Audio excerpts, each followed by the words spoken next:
Hello everyone, and thank you for coming. We're finally back to Pathfinder. It's been a minute. But yeah, we're back to it and ready to jump back in. I have adjusted the war campaign difficulty.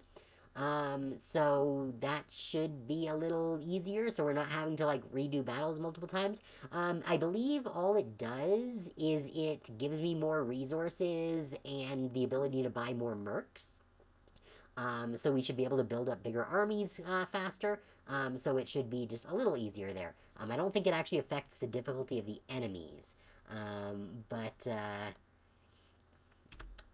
I guess we'll see how it goes. I don't know if it's going to take effect right away, or if we have to, like, wait until next day for it to actually do something, but hopefully this will mean that we can just build up a big fucking army and smash our way through everything that stands in our way.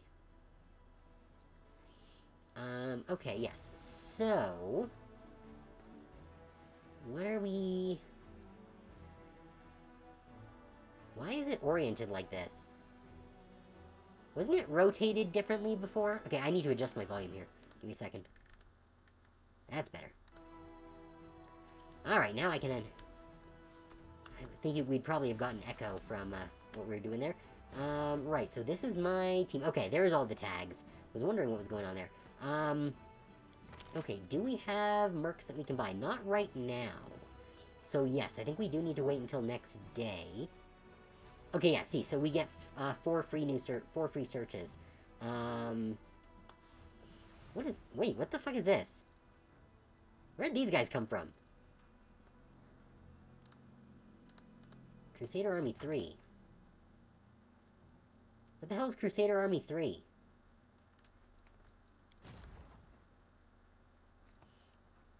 Oh. When did we get these guys? I don't remember getting these guys. Yeah, that's the army that we want to be using. I don't remember what I'm using these guys for. I think just kind of a secondary army. That would make sense, I guess. We're gonna need to build them out too, though, before we're able to do anything. What is this? Are green ones ours?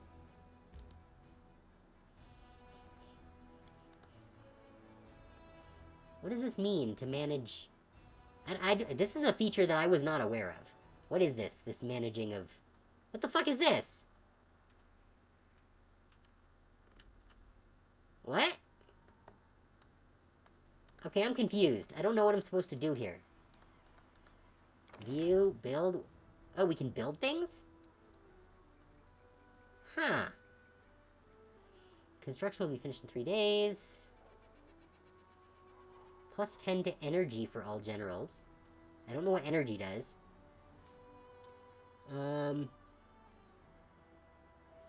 Increases the time of the siege. Okay. Increases recruitment growth for the main archery range by 25%. What's the main archery range? Is this something that I'm supposed to have been doing in our main place? Yeah, because these are, like, referring to main things. What's hospital? 5% bonus to infirmary size. Maybe I should just stick hospitals everywhere. An inn increases finance points. Okay, supply center increases material points. Watchtower provides a bonus to attack. That seems pretty good. How much stuff do we have? We do have a bunch of stuff. I don't understand what the best course of action here is, though. Like, I feel like the archery range might be a good idea, just in terms of, getting more archers, because archers are cracked.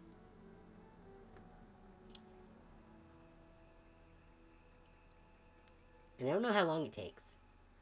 2 days. Okay, for that. Hospital's also 2 days. Watchtower's 2 days. That's only within the fort's area of control, and I don't know what that is.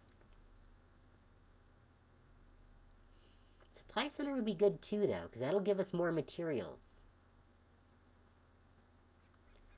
But it does cost a bunch of materials as well. I feel like the hospital might be a good idea, but first, I think the archery range.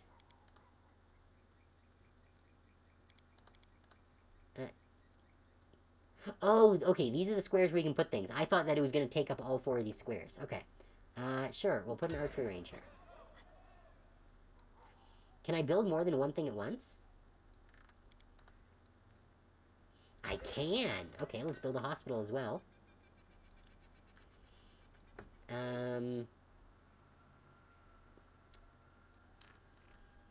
You know, I think I'm just going to leave it at that. An archery thing and a hospital for now.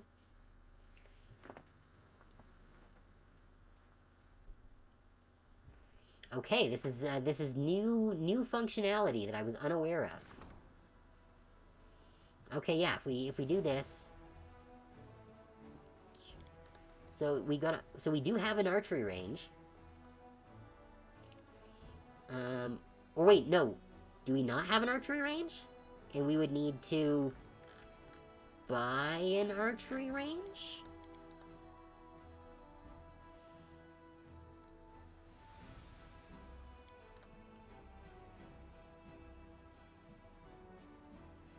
Is that what we're doing here?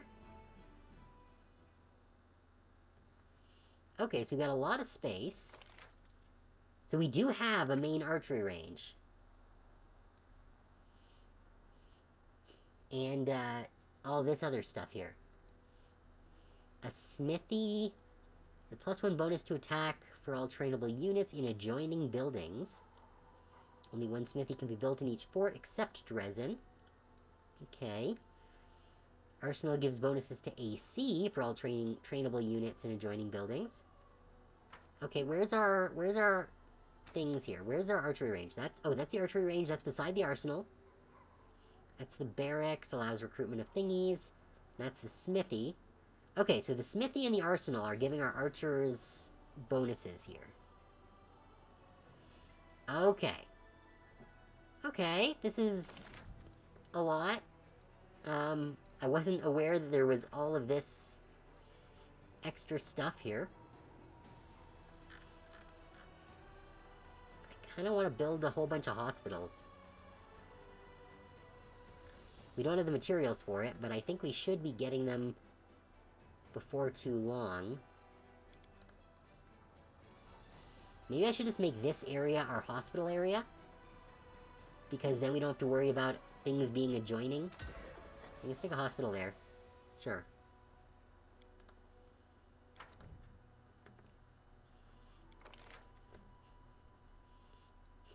We do have a whole bunch of gold. So we could buy piles of materials in order to get units, which I kind of want to do, to be perfectly honest.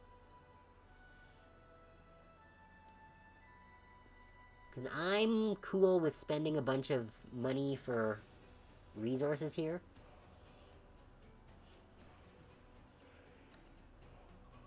The thing is, okay, I need to see how much it costs to to recruit those Hell Knights. Because we want as many Hell Knights and Archers as possible, is basically what it boils down to.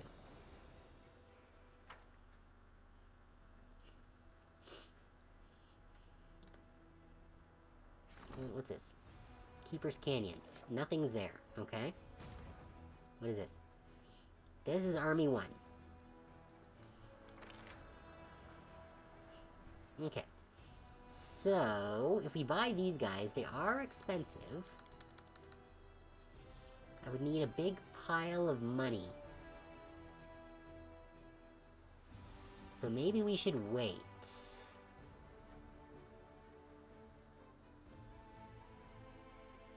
Because we're going to need a lot more units before we go doing things.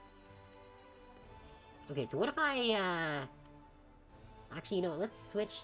How do we switch back into... It's been a hot minute since we've done this. How do we switch back into our, not... Oh, here we go, map. Wait, no, that's not it.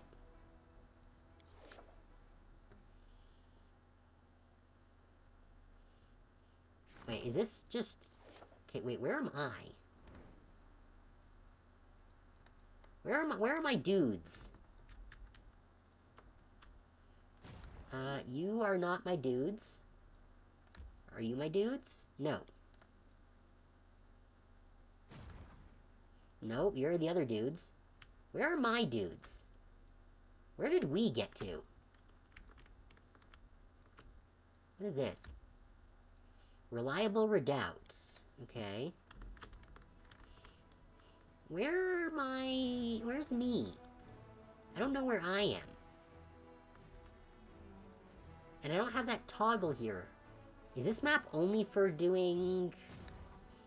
map stuff? Oh, you guys are all out of, move juice. Okay, let's, move back. Because I do not want to be engaged with anything right now, because this army kicked my ass twice. So let's skip the day. Oh, armies, they're moving. Okay. Don't like that. Okay. So... yeah, you got marksmen and spearmen, which are not particularly helpful. You got... what are these? Are these archers? I might switch up this army so to move my archers into Army 1. And then I can move one of the other army types into Army 4? What's Army 5? Who are you? Where did you come from? What is this? Champions and Paladins. Okay. You know what?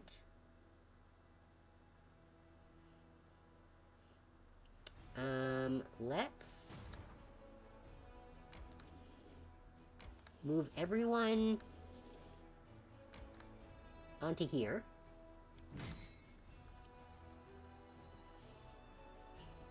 We're going to... oh, wait, no, right. Can't do that yet. Order of operations. You need to also get there. There we go. Now we can do swappies. Move these into here. Good. We'll move the champions here. I'm assuming that they're a melee. Yeah, they're a melee unit. And you're also a melee unit, so you should go in the front. Technically, these are all melee units. Alright. I guess we can't... no, she doesn't have a fourth slot. So, okay, so we can close that out. No, I don't want the 4. Oh, wait, yes, I did. Wait. I do want the 4, but I don't... no, I don't want the 4. I want 1 and 3. Here we go. Move you guys here. There we go. Give us 306 archers there. These 2 paladins are not going to be super useful because there's only 2 of them. So now we're going to move Army 5 up to Dresden. We're going to move the Paladins into the Dresden army. So we can get rid of that army there. So now we're just at 1, 3, and 4. I don't know why it doesn't get rid of the 3 and 4 and just make it 1, 2, and 3. But it is what it is. Can we get more dudes? Not quite yet. We do have a bit more resources. What is this? Don't know what resource this is. It's not one that we can buy. Huh. Alright, well, that's gonna be that. So, yeah, any shield dudes will go into... So, shield dwarves and mounted scouts and champions will go into this army. While our rangers, archers, clerics, shield bearers, and hell knights will go into this army. Wait, do I have shield bearers somewhere else as well? Yes, I've got more shield bearers here. Why are you guys there? Where's my army 1? We're here still. Okay. So switch out. Shield bearers go in there. Oh, I should have stuck the paladins here so that you would have a 3rd unit. That's fine.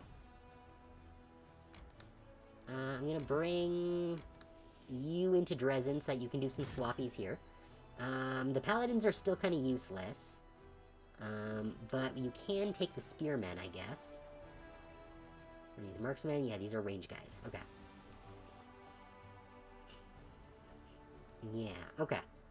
So I think we're gonna leave it like that for now. Did I have anything in Casimira still, or did I move folks out of there?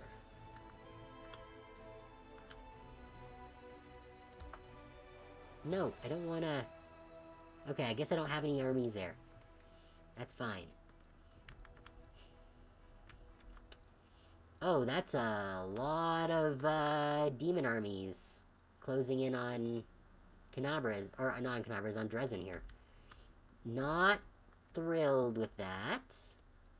But I don't think the demons have any sort of way of crossing the river without going all the way around. So I don't think I need to worry about Casimira's right now. I just need to worry about Dresden.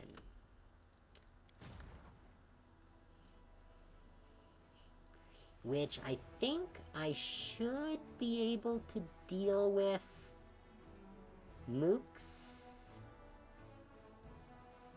Particularly this level 4 one that's doing things. Especially now that I've just buffed up my army here. So let's... Yeah, no, those guys are in Dresden doing their thing. You can go here. What is this demon army at? That's pretty nasty as well. You know what? Let's save right here.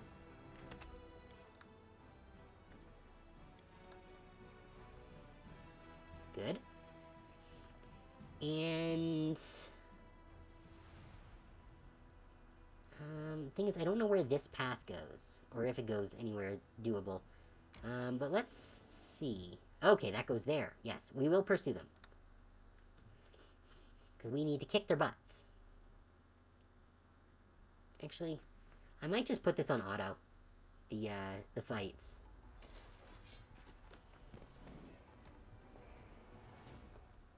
Now, if I do put it on auto... your troops will be controlled by the computer, yeah. So, you know what, let's see what this does. I haven't done any auto battles to date.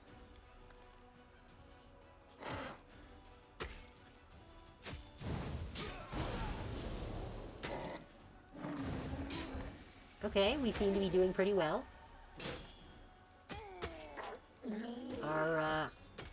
Our hospital isn't, full, so... That's good. Now, our leader isn't doing anything. Let's see, 3, 11, 1, 2. Okay, yeah, so we got all our units back. That's good. Okay, I think I might just do that for the battles, unless I, like, start losing them.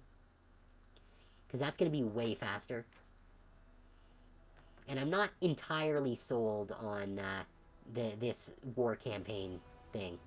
What first appeared to be a stone enclosure used for demonic sacrifices actually turned out to be a desecrated ancient shrine, where Sarkorian druids once offered their prayers many ages past.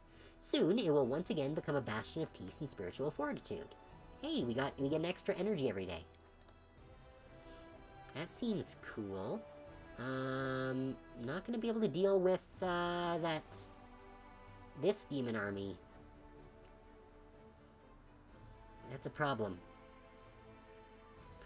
These guys are also a problem, but they're less of a problem. Yeah, that's fine. End the day? Yeah, that's fine. Okay. We do not have new mooks yet. We almost have enough to summon some more Hell Knights. So that's pretty cool. But we're going to move in here. Deal with these demons. This one I probably should have saved beforehand, but it's a level 4 army. I think that we can probably deal with them pretty easily. Do I need to do this manually every time? Oh! That's a lot of damage. Fortunately, we got everyone back, so that's good. Rift Drakes, those are nasty.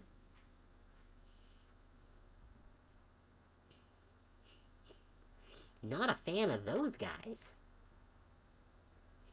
Warriors have discovered what attracted such a horde of monsters. An impressive ambulant laboratory belonging to some insane alchemist. The laboratory had been mercilessly plundered, and the jars of elixirs and ingredients bore sinister holes through which the hideous creatures had consumed their contents, like some exquisite nectar. Luckily, some of the alchemist's inventory survived, and now belongs to the Crusaders. 60 energy points. Still not entirely sure what energy points do.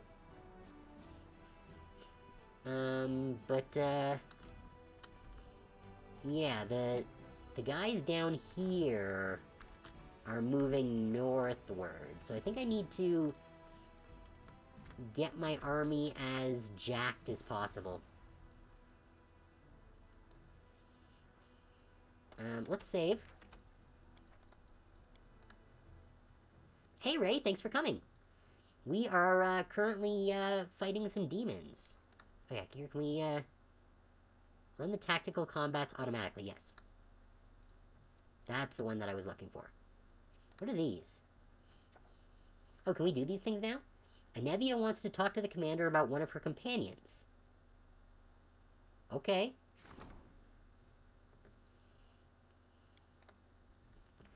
I guess let's talk to Anevia. Who does Anevia have a problem with? I hope it's Nenio. Everyone has a problem with Nenio.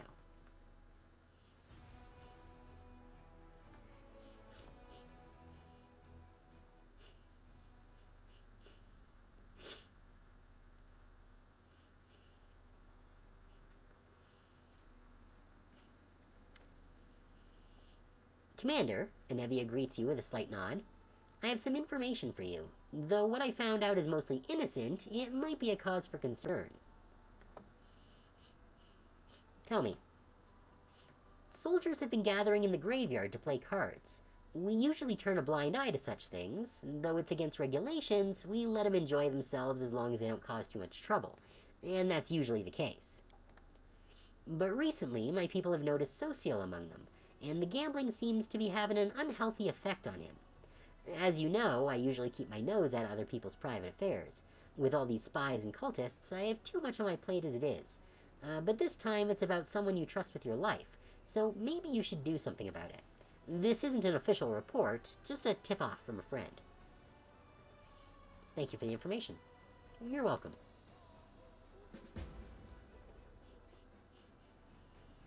Okay, is it possible to call in... What's his face? Okay, how do I open up the... Oh, here we go. Energy Affairs. So I wonder if there's going to be a mission to talk to Social now. Come on! Okay. We've got some decrees here that we can do things with, I guess. Oh, are these new decrees? Okay, how does this work? So we do have a bunch of... Okay, it's mostly relics. And an other. Oh, are these... It says how much time they have left still? Okay, yeah, so these still have time on them. Okay, what's this? Glory to the heroes. Warriors stuck in the middle of nowhere fighting vicious monsters have to remember why they are fighting and what they're sacrificing their lives for. The soldiers' loyalty will raise once the clerics praise them in front of the god's eyes. Okay, that just increases morale. We don't need to do that because we already have plenty of morale right now. Okay, yeah, so let's see. What are the new ones here? Religious Feast. Thanks to a generous donation, the clerics will organize a religious celebration in Dresden that will raise morale of the Crusaders. We can't do that right now because we're doing diplomacy already. This is the development of the art of war. They who do not seek to know their enemy and fail to forge new paths to victory will inevitably fall. The secret of success lies in officers' steadfast focus on strategy, the ability to learn from past experiences, and the preparation of soldiers for future battles. Okay, it doesn't actually say what it does, but we've already got one going there, so we can't do that right now. I guess Glory to the Heroes is the only one that we can actually do right now. But our morale is already very high, and we can't go any higher. So there's no point doing it right now. And I don't think there's any other leadership decrees that we can do. So... I think we need to do some more... exploratoring.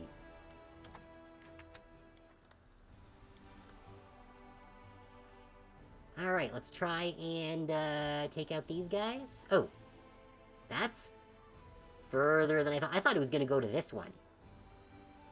Okay, well, we got a couple of demon armies here. This one looks nasty. These are both nasty. These are both level 6s. This one looks less nasty.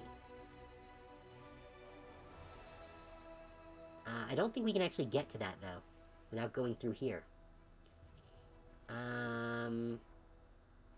You know what? We did just save. Let's see what happens here. Enemy losses, everything. Oh, okay, so it just skips it entirely. Okay. And we did not have any losses because we replenished the infirmary, except... the forces of the Templars of the Ivory Labyrinth have been destroyed, and now there is no obstacle to sending scouts within the enemy territory. Their reports will make the supply lines safe from the sudden attacks. We get a whole bunch more income. Awesome. Oh, and we've got tons of money to spend now. So I'm going to buy me some more Hell Knights. Wait, can I do that more than once? Wait, why did it not let me... Oh, because it's wrong army. Okay. Wait. Oh, it has to be an army that's actually in Dresden right now. Got it. Okay, so in that case, I'm just going to stick them in the main Crusader army here. There we go. We can always switch them, move them over afterwards. And we do get free searches, so let's use a free search. Here we go. Yeah, we can get another 15 of them. Oh, we don't have the money for it. Okay, that's fine. Okay. Now... Okay, can we not zoom in here? This is... Okay, that at least puts us in the way of that demon army. So let's save here. Yeah, it's fine.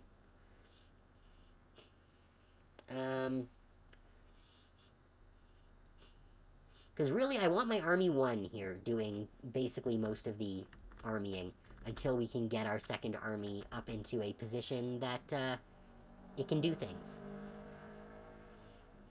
And I'm probably going to replace these Rangers because we've only got 10 of them, which makes them not a great use of the slot. So I guess that's really all that we can do this day.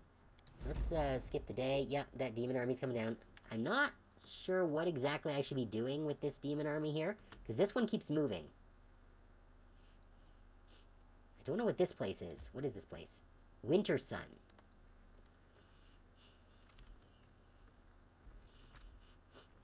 Okay, I don't know where that one army's going, though, so... Let's deal with these. Yeah, no, I'm good with that.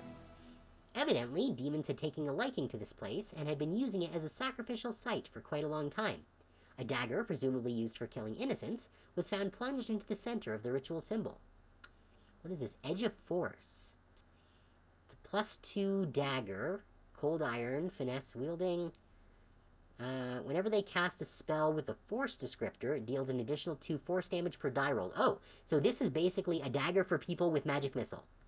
Which we don't have anymore because Woljif decided to fuck off. But I'll take it. And that, I think, means that we now have an avenue to head south. But I do first need to get back to Dresden in order to get my Hell Knights.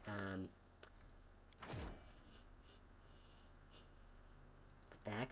I guess I could buy more spearmen for this party.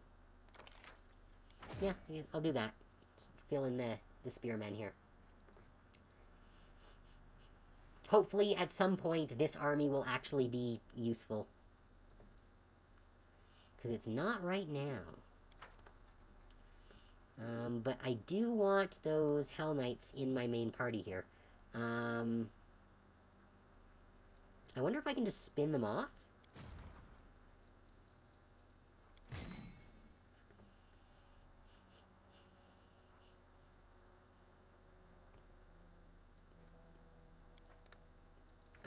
Oh, whoops, that's not what I wanted to do. How do I make another army?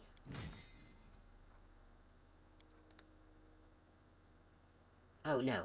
That's not what I want to do.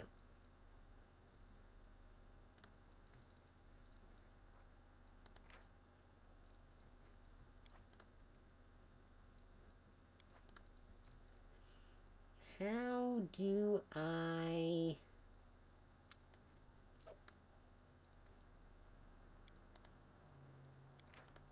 Oh, here we go. There we go. That's what I was looking for. Alright, now... these guys can come and join with the main army here. Excellent.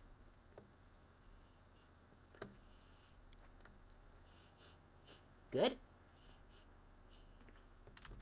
And now we can start opening up this area. Yeah, here we go. We are beginning to... Oh, we're out of movement points, though. Okay. Alright, so we're out of everything. So let's end the day. Yeah, that's what I figured. These guys are coming up here, and we'll probably be heading up this way. Which means we need to go, and... I think we can actually probably take this castle now. We've probably got the juice for it. Where's this gonna go? Is there gonna be a path down there? I don't know if there's gonna be a path down there, so I think we're gonna save... Actually, no, there probably won't be, because there is this fortress there. So we're gonna go this way.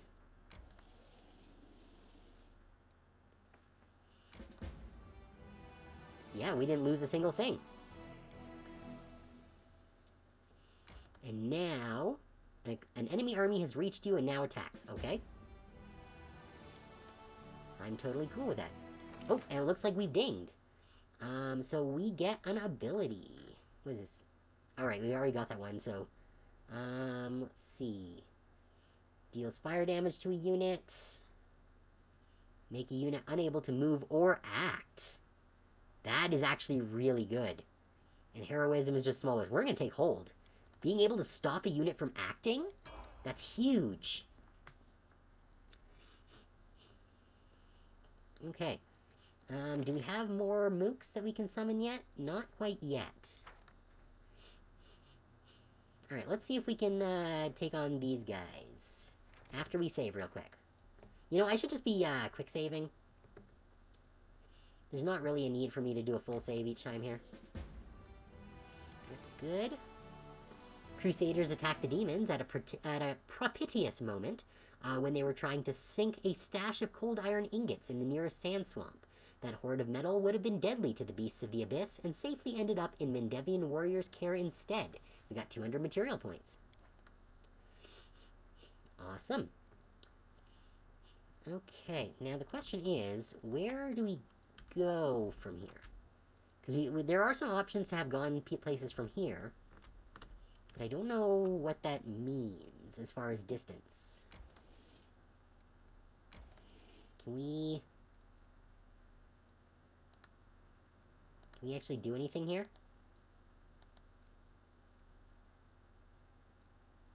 Is this not a thing that we can interact with?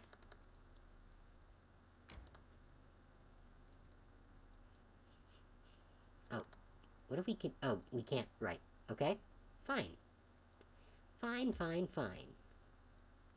Oh, we would need, like, 8 movement points to get to Winter Sun? No, we got no movement points. Okay, whatever. That's fine. We can move to our next day. Oh! Scout out the ravines southwest of Dresden or send us... Oh, we did that already. Okay, so this is something we've done. A skilled craftsman can do some work on the relic. Everything's ready for the relic's augmentation. Okay. Don't know what that means exactly, but I believe that means that we've had some events go on. The fate of Soulshear. Here we go. When Staunton Vane turned to evil, his battle hammer was reforged into a glaive named Soulshear, and charmed by a demoness named Manago. Now this weapon is in the Crusaders' hands, and only they can decide whether to use its power. Okay, so what is this going to do? Cleanse Soulshear will, I guess, give us a weapon here. Or do these all just give us a weapon? Okay, they do. Okay, but they give us, I guess, different weapon properties. So if we cleanse it, it becomes +3 glaive. Adamantine, just a +3 adamantine glaive. And grants you +2 additional daily uses of Lay on Hands, Fervor, and Channel Energy class abilities.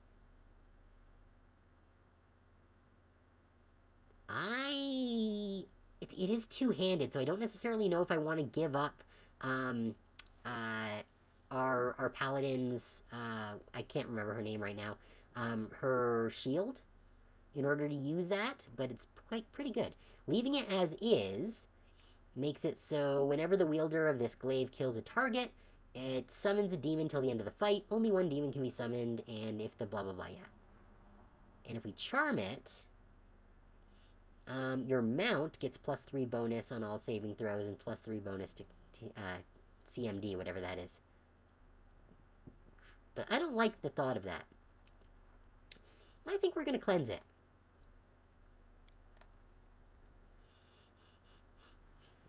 The fall of Staunton Vane is a tragedy and a disgraceful page in the history of the Crusades. The priests have purified his once glorious weapon through prayers and rites. Cool. Alright, the touched one. An odd and somewhat touched priest has sought an audience. In a dream, he saw himself eradicate the world wound, and he is convinced that it was an omen. With the help of the relics he borrowed from his temple, he was able to make the arduous journey to Dresden, and now he is asking the commander to keep them safe while he is away on his quest to fight evil.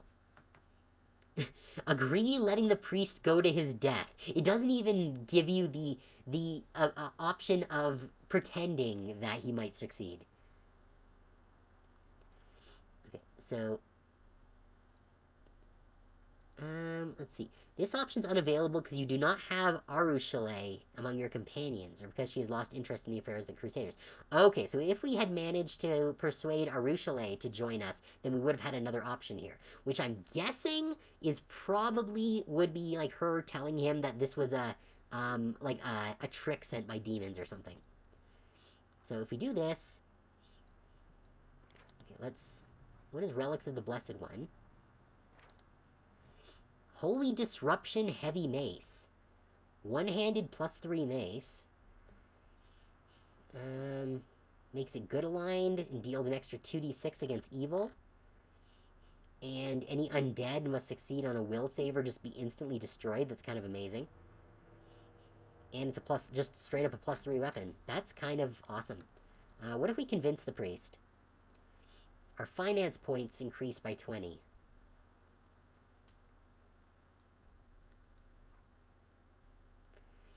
Okay, so agreeing to let the priest go is also chaotic, which we do want more chaotic. This one's good. So either way, it's one of our alignments, either chaotic or good. But I kind of want the mace, because it's kind of really good. And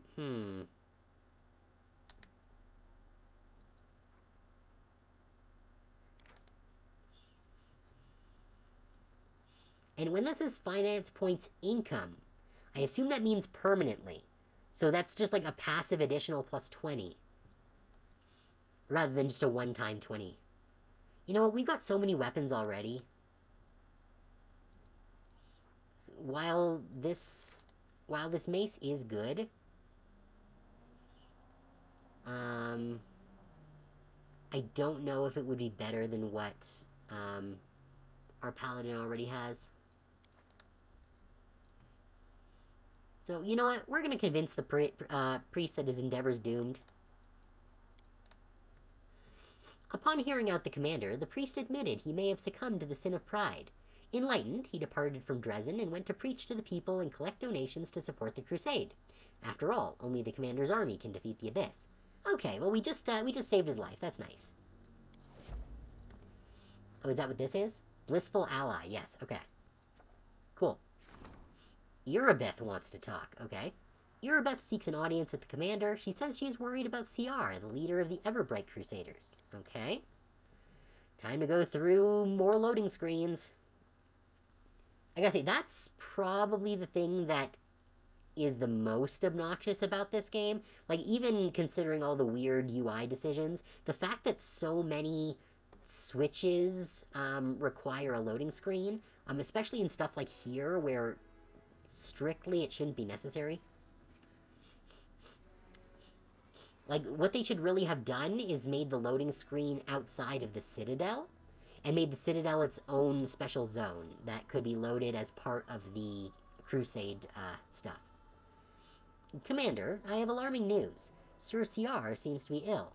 CR Koblin is a seasoned Crusader and Paladin, leader of the knightly order known as the Everbright Crusaders. He arrived in Dresden on Queen Galfrey's orders to assist the commander of the 5th Crusade. Okay. He has stepped back almost completely from commanding his people. His Everbright Crusaders are a large and experienced force. Our strategy relies heavily on them. Please talk to him. It might be time for Sir CR to step down and hand over the leadership to a younger, more energetic knight. He's not a young man anymore. It must be a struggle to keep up with his responsibilities. What do you know about Sir CR's trouble? Just rumors, Commander. They say it's like his mind is somewhere else all the time. He's anxious, but won't say what happened. Sir CR is respected. When people see him acting strangely, it breeds uncertainty in the ranks. I'll talk to him. Thank you, Commander. This is a necessary step to maintain our fighting ability. Oh, that's, okay, so we have another, quest. But now we have to go through another loading screen to go back into the, campaign.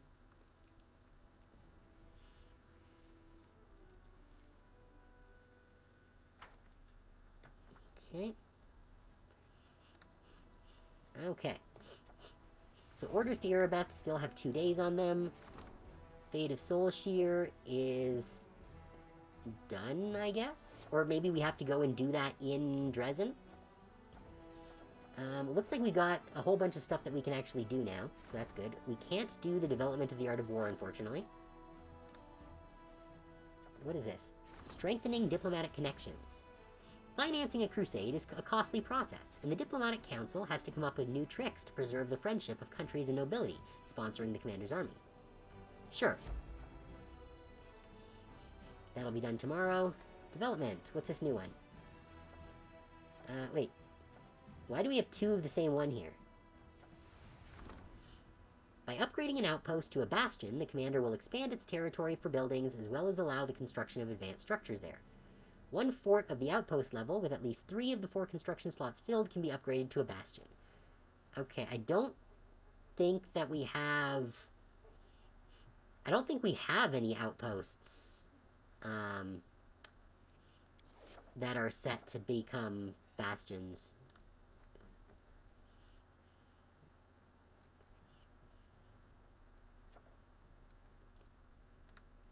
Okay, so what other decrees can we do here? Glory to the heroes we don't need to do, because morale is already high. Let's see, outpost. No, studying the Sword of Valor. That's the last other thing that we can do right now. The Sword of Valor, the great relic of the Crusades, mysteriously changed upon coming into contact with the commander. What does this mean? Clerics and wizards could shed some light on the artifact's properties. Let's do that. But it will take 2 weeks to do that, so that's going to be a while. Alright, back to the campaign. Yeah, I guess... Oh, does being here not do anything? Oh, I guess it just expanded our territory? Okay, I guess let's continue fleshing out the paths here. Because, yeah, that's gonna be it for that area.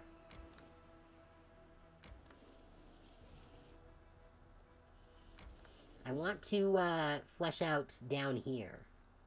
Do we have access to more dudes yet? No. But we do get more free searches. So let's use a free search. Wait. Can we not? Why can't we do the thing? It says we've got 3 free searches. Why can't we do a search?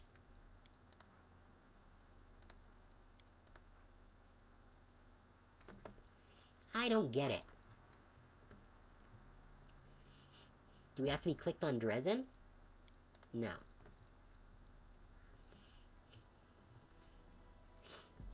Alright, whatever. That's as far as we can go. Let's skip the day. Here we go. Financing Crusade, blah, blah, blah, yeah. Diplomatic relations have improved. The Diplomatic Council requests that the Crusade leader attend their meeting and receive an update report. Sure.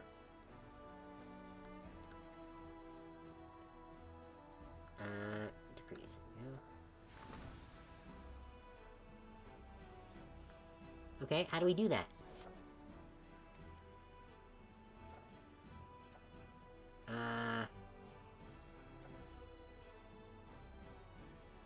Okay, do I need to, like, go back if I exit from here? Yeah, okay.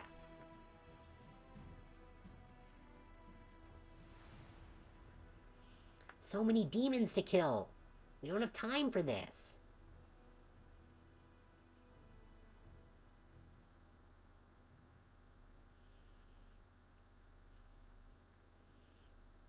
Come on! There we go. A Keled in a well-worn travel robe with a deep hood offers you a respectful bow. His voice is quiet and emotionless. Greetings, Commander. To be granted an audience with a figure of such importance is a great honor. Your victories have impressed and inspired me, which is why I wish to do my part in the Crusaders' struggle. Who are you? The visitor's quiet words sound like the rustling of pages, dry and impersonal. My name is Velg, and I am a Keled. My lineage dates back to the Sarkorian clans, and bonds of kinship have always been sacred to my family. When the World Wound opened, my ancestors fled Sarkoris, but they did not forget their homeland. Even before the Crusades began, my great-great-grandfather marched in defense of our people. He perished, as they all did. My great-grandfather and his eldest sons joined the First Crusade. My grandfather joined the Second. Our family's warriors have fought in every crusade, and that is why our bloodline is now extinct. They say this crusade will be the last, and so I've come. Alone, for there is no one else. Alas, I'm no warrior, but I still wish to be of use to you. How do you plan to help me? His words, devoid of color and emotion, run together to form a monotonous, endless stream. For 23 years, I have been gathering documents on Sarkoris. They contain numerous mentions of the history of the Blackwater clan. The clan was beset by demons, as its members had dedicated themselves to creating a powerful weapon against the World Wound. The clan needed more time, but no support came from their neighbors, and so the Blackwaters were destroyed. But the fate of the clan is not important right now. What is important is that thanks to certain ancient maps, I have been able to pinpoint the location of their settlement. If you go there, you'll be able to verify my findings. And if you happen to find a weapon that will help you fight the demons, it will bring me satisfaction and pride. My life will have purpose. What kind of weapon was the Blackwater clan working on? My thoughts on the matter are pure speculation. Perhaps it was a blade that could cut down even a demon lord, or an artifact that could call upon an endless host of spirits, or a circlet that could reverse the flow of time or erase the planar invaders from reality. The Blackwater clan operated in secrecy to protect their work from spies, unfortunately an ever-present concern, and to avoid drawing the demons' attention before the time was right. Well, we have revealed Blackwater. You have an odd way of speaking. His pale, expressionless face twists into a poor approximation of an apologetic smile. I am a scholar. I know how to speak through manuscripts and prefer to express my thoughts using my quill instead of my tongue.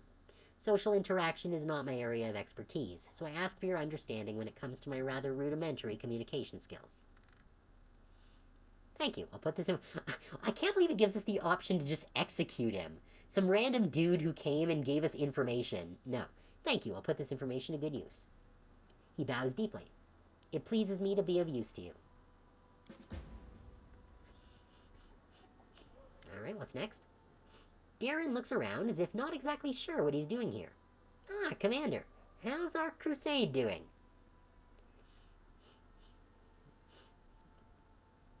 Our crusade? You weren't exactly thrilled to join the Crusaders. Of course I wasn't thrilled, but in unfavorable circumstances, a man cannot allow himself to wallow in gloom and despondency. What a man can do is look on the bright side of the whole situation and change his circumstances as much as possible. I, for instance, am certain that I'd be able to throw a rip-roaring party, even if in the crater of an erupting volcano, with my hands tied behind my back.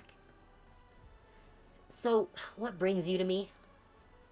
Oh, it's just a trifling thing. I wish to make a donation to the Crusader cause.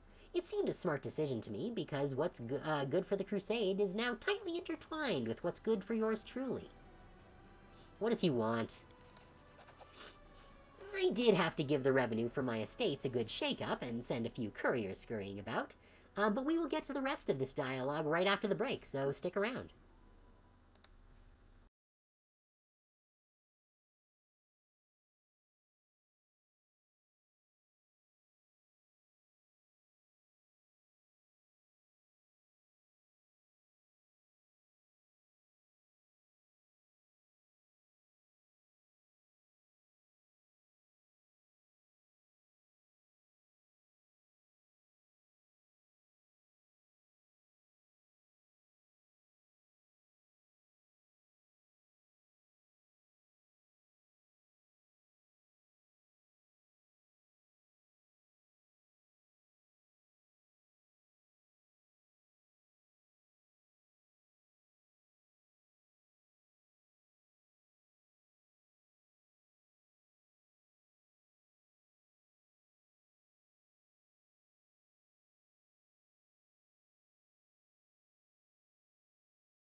Okay, let's continue.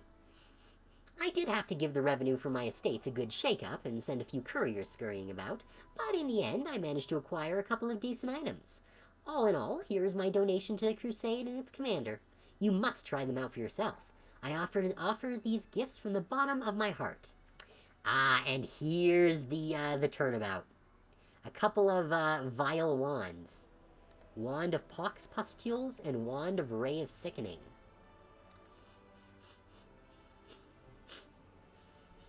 I can sense your own agenda in your choice of gifts. Clever.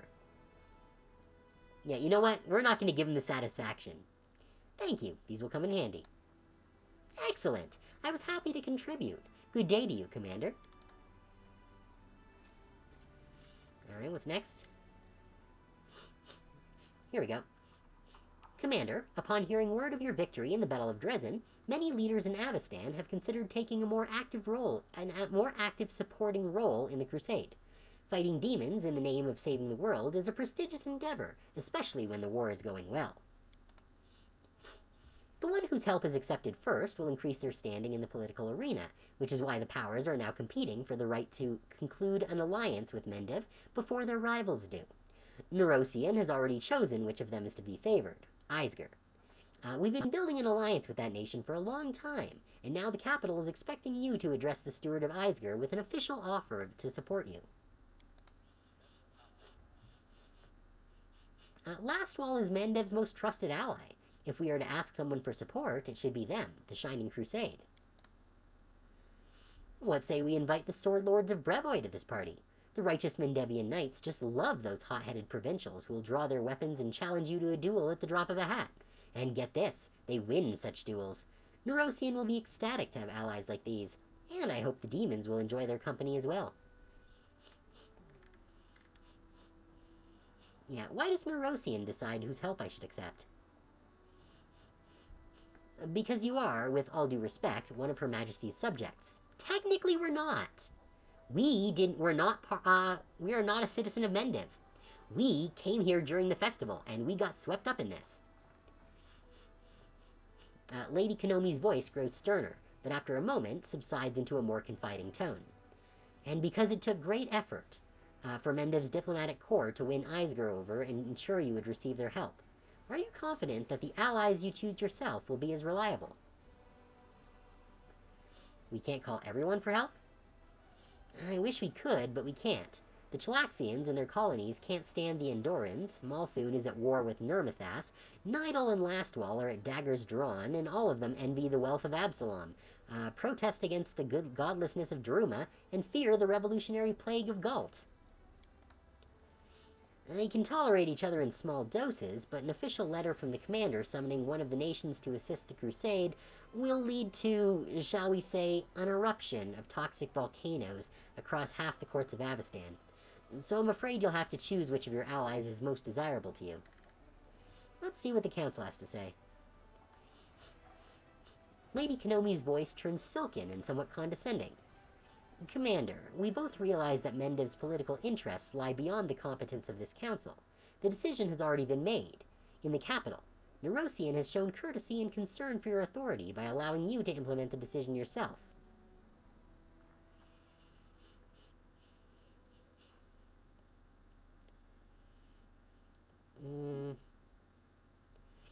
Yeah, honestly, I kind of want to make a different choice just to piss off Konomi, because she's started upsetting me.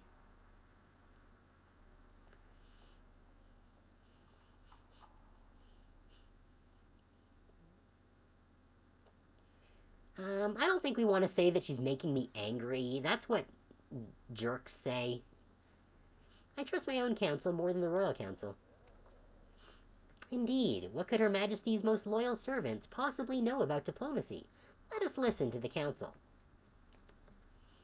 Yeah. Social, why do you suggest we accept Lastwall's aid? The Shining Crusade of Lastwall and Mendev have much in common. We protect Galarian from demons, they fight the undead and the legacy of Tar Bafon, the Whispering Tyrant. Like us, folk are used to eternal war. They are persistent, vigilant, and know how to oppose baleful magic. Their swords will aid us on the front lines, and the watchful eye of their inquisitors will do us much good on the home front, where the spies of the Ivory Labyrinth roam. Right. Darren, what benefit did the Sword Lords offer us? A whole slew of benefits. We'll see some fresh blood in this war, poke the oh-so-formal Nerosian with a stick, recruit excellent fighters, proud as peacocks, just begging for a chance to prove themselves, and besides, this alliance can be easily arranged. Darren smiles wistfully. I used to take private fencing lessons from a certain sword lord of high standing. Fencing didn't work out, but her lesson was gorgeous. Okay, so they're just a person, okay. Darren, isn't this going a little far? We can't make decisions of such importance just because you had an affair with a Brevin. Yeah, I'm kind of leaning towards just ignoring everything Darren says. Lady Kenomi, what sort of help can we expect from Eisger? Eisger is a nation locked in a constant territorial struggle with goblin tribes. Countless battles have tempered their army, taught them not to fear losses, and granted experience in both the military craft and the cultivation of untamed lands. Their formidable combat sorcerers would be of great use to Dresden, would you not agree? There is, however, another reason to pursue an alliance with them. Eisger is a protectorate of Cheliax, and with such a mighty patron at their back, they have no shortage of resources or troops. By establishing friendly relations with Eisger, we can strengthen our ties with a powerful neighbor in the south. The value of such an alliance is indisputable. What's Cheliax? One of the most powerful military nations in the Inner Sea region. Okay. But it does suffer from extreme diabolism and tyranny, which is not great. Lady Kenomi, I do not doubt that only your innate modesty forbids you from mentioning the innumerable bribes received by Nerosian diplomats for facilitating this alliance. I imagine Cheliax was most generous. However, among the funds that make their way into our army's coffers, I could not spot a single coin of Cheliax mintage, so why should we help you?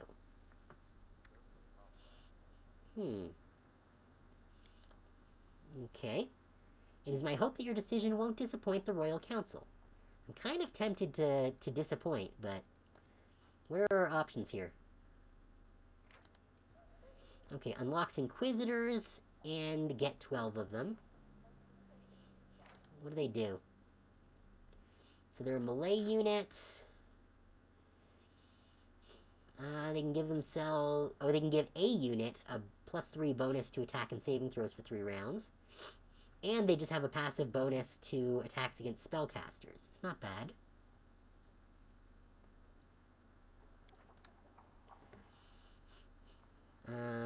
Darren gives us duelists, and we get 15 of them. 20% chance to ignore an enemy attack at it, or at an adjacent allied unit, plus make a counterattack. This effect works only if the unit is able to make a melee attack on the enemy unit. Okay. That's not bad. They're a 13 to 20 with 155 health. What were these ones? 10 to 15 with 100 hit points. 17 AC, though. How much AC did they have? 21. The duelists honestly seem kind of great. Sorcerers have low AC, but high damage. They have magic missile. So they're more of a ranged unit.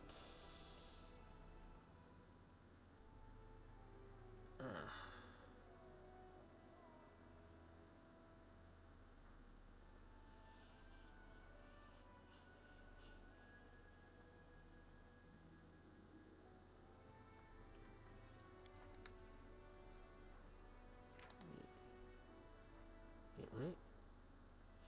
22 hit points. That's not great. They are... I guess they're a magical... They're a ranged unit, I suppose. 20 power. Does that have to do with magic missile? Okay, yes, that's power times D4 times unit number. So, okay. So that's basically 20 to 80 times the number of units. That's actually not bad at all. You know what? This time we'll do what Kenomi wants. Lady Konomi, I'm willing to accept Eisger's aid. Your wisdom never fails you. Neurosian will be pleased to know that you're not squandering alliances whom they have taken such pains to attract. The battle sorcerers of Eisger, hardened in the clashes with goblins, will serve you well. I sure hope they do. Otherwise, I will turn you into a footstool. I won't detain you any longer, Commander. When matters of foreign or domestic politics once again require your attention, I will convene the Diplomatic Council. Alright, is that everything? Alright, I think that was all of the things that we needed immediate attention on. Wait, didn't we need to talk to Irabeth about something? No. Okay. Where are quests? What do we have to do? Okay, so we got the outcast here. We have to deal with Kaylessa. I don't know where she is, though. You know, what is this? Secrets of Creation. Oh, Heart of Mystery. Okay, so we can't actually go there quite yet. And the outcast, there's nothing we can do with that. Trapped in Darkness is done. Okay, so we need to find this beautiful ridge. I don't think we had access to it. We need to have our army make a path first. Dragon's Fate. It's trying to live scale. We need to figure that out. This is not time-locked. So we can just do this whenever. So we're not in a rush there. Know thy enemy. This doesn't have a fixed objective. Attack out of nowhere. Oh, for this one we need to explore the Molten Scar. So that's something we're going to have to do manually. But again, these are only just end of the chapter. So as long as we don't advance the chapter, then we can just do these whenever. This is the patrol that disappeared from Dresden. This... Oh, we have to wait one more day before we can talk to Irabeth for this. Vengeance of Sarkoris. We're going to need to talk to CR, but I don't know where he is. I thought that he was going to come in and talk to us. And then this is just unlocked Blackwater. Yeah. Alright, and we do have a couple more things here. Crescent of the Abyss is just Woljif disappeared. Night Gamblers. Social's recently taken playing cards and there's soldiers in the graveyard at night, so we would need to go and talk to Social for that. And then middle game is just what we're currently doing.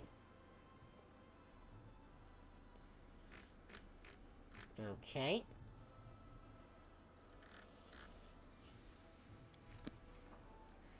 Alright, let's go back to Crusade. Because I would like to clear out some more of these demons before we go running off to do things as our party. Yeah, so Orders to Irabeth still has a day to go. And we can't do any of these other things. Oh wait, no, we can. Oh, I guess we've done the glaive thing, now that we've gone and dealt with stuff, I suppose. So we actually can do another, handshake one.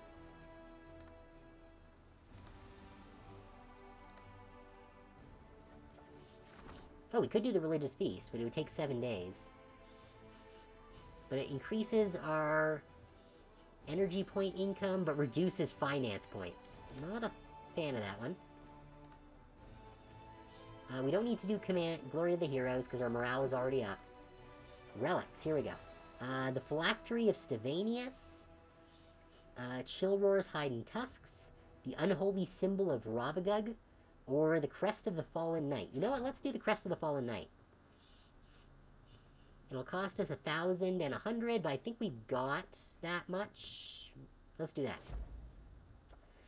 That's 5 days. Okay. Actually, are these all 5 days? Yes. Okay, so it wouldn't have mattered which one we chose. Yes, there's nothing else we can do other than Glory to the Heroes, which I assume is there so that we can increase morale even if we've run out of demons to fight. Okay, so... do we have access to hire anyone right now? We can't search, for whatever reason.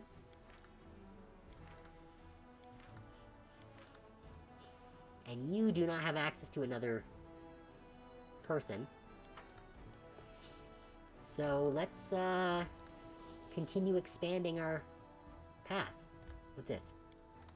Path is unknown. Oh, but we have unlocked this path, so now we can have our dudes go and get there. This is Shrine of Sacrilege. Okay, interesting. But that has unlocked a path to a destination. So that's good.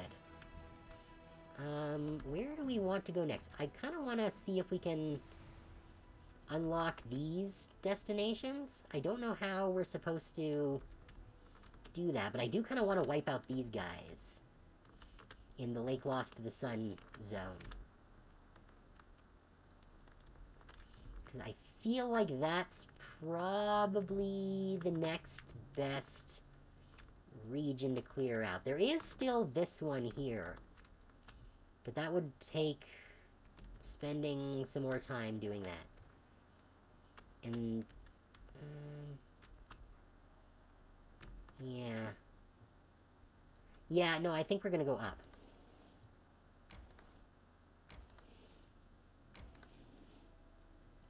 Yeah, we still can't get access to whatever the fuck that is. Oh, we're out of juice. Okay. That's fine. Finish the day. Okay, your orders to Irabeth is ready to do things.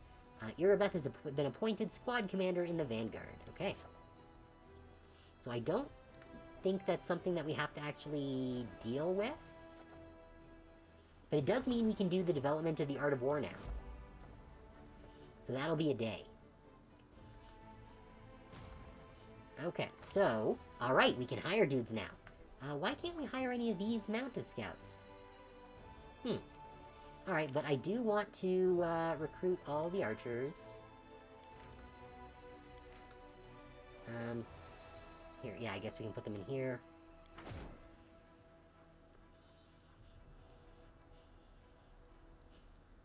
And... Oh, we got a new army with... Oh, these are the sorcerers. Okay, that's fine. We can, hire up all these guys. Here. What the fuck are these?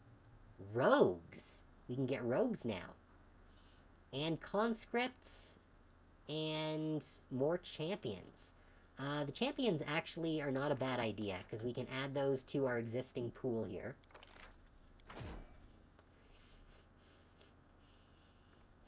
So that's good.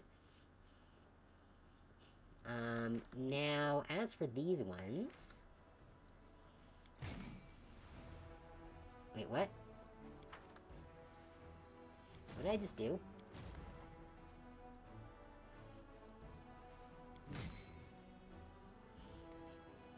Right. Yeah, no, you can just be your thing. Here, we want to do a little trade-z. Let's move these guys over here, these guys over here, these guys over here. Good, and then 3 can make their way over to Army 1.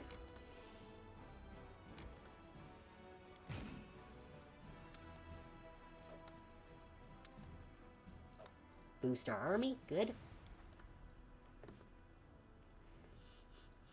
That does reduce the amount of distance that we can move, but that's fine. Okay, that still doesn't open up a path to whatever this is. The Ruins of Ashbury. So we still don't know how to get there. Or here. But we can go up here. Wait, is that all we can go? We can't go any further? Okay.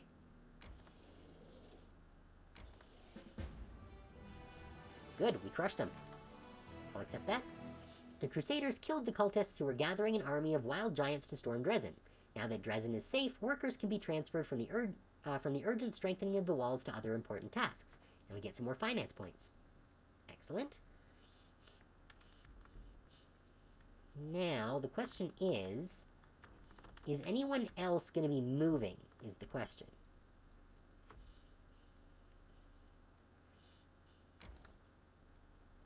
Okay, that's out of points now. Did we finish with any decrees? No, not quite yet. But we can finish the day. So our development of the art of war goes on. The combat effectiveness of the Crusader army has increased. The military council requests that the Crusade leader attend their meeting and receive an update report. Yes, we can do that.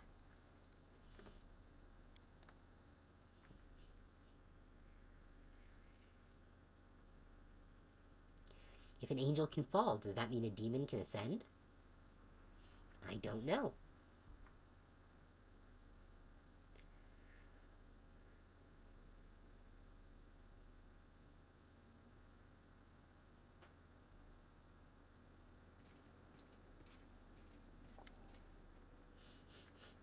Captain Odan salutes you and looks over the military council intently.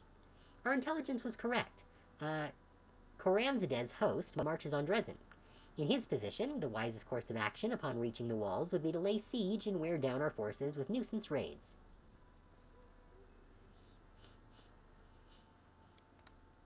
However, my experience tells me that he will act differently. This is going to be a full-on assault, a decisive display of his power. When the enemy moves in on our position, we must meet them with a hail of arrows from the walls, gaining the full advantage of our superior defensive position.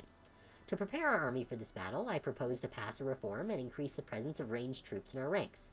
I believe light-armed slingers, a great number of whom can be trained quickly, will be adequate for our purposes. And once the demons get to them, every one of those slingers will be slaughtered. I say we only recruit experienced, seasoned rangers who have traveled far and wide and know how to defend themselves in any situation. Captain Odan is correct to assume that our ranged troops can manage with light armaments. However, the troops themselves must be of exemplary quality to complete the task at hand. I suggest we pick the most adept archers we have and have them undergo rigorous training until they become true marksmen. I agree with Regil, honestly, on this one. I know where we can get good sentient prey hunters. I've heard there are a lot of wildlands around, where uplanders live even worse and poorer than nethers. They rob others for a living and are called bandits. Let's contact them with a promise of mercy and a generous reward, mistress. Why is Koramzadeh so intent on reclaiming Dresden? By capturing the city, we have gone on the offensive for the first time in decades. We have broken the established mold. That which is taken by demons rarely escapes their grasp. The liberation of Dresden could become a symbol of new hope for mortal kind, and Koramzadeh seeks to smother that hope in its cradle. Moreover, Dresden is a well-positioned foothold that threatens both the World Wound and northern Mendev.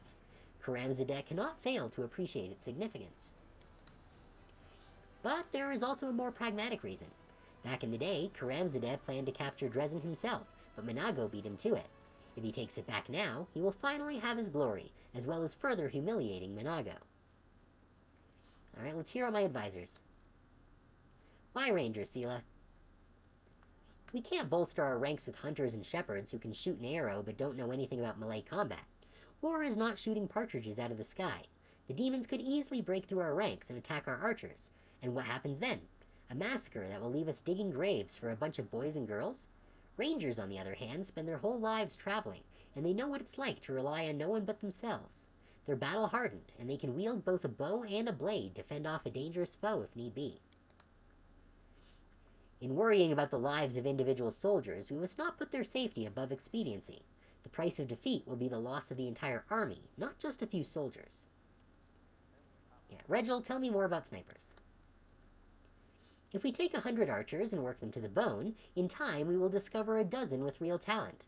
They must be able to remain completely focused on their combat objective, taking out one opponent after another, and the infantry's duty is to shield such valuable assets from any attacks, with their bodies if necessary. Windwag, are you seriously suggesting we hire bandits? Windwag's voice sounds a little abashed. Well, how are they any worse than other uplanders? They're good hunters because the bad ones, as I understand, are hanged or thrown in prison. They're vicious, decisive, well accustomed to obeying their leader, and not afraid of crossing someone who's stronger. And the circumstances of their fights have taught them to strike first and without warning, dominating the enemy with a storm of arrows. These are great fighters, are they not? It's actually a well-reasoned argument, to be honest. I need a drink.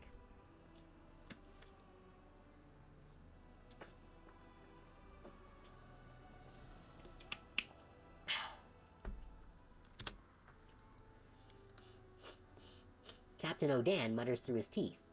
Bandits standing side by side with valiant knights? What has become of our glorious traditions? Captain Odan, can slingers compare to experienced archers? Of course not. A sling is not an accurate weapon, but it is cheap and easy to learn. Slingers training is inexpensive and brief. Any commoner can pick up the basics, and will be able to bring a large number of ranged troops onto the battlefield. Their numbers will compensate for their lack of skill. Sela's expression darkens. Untrained, practically unarmed peasants in the rear, a perfect target. Yeah. Okay. Ooh, the bandit choice is chaotic. Alright, so what are the options? What do we get here? So...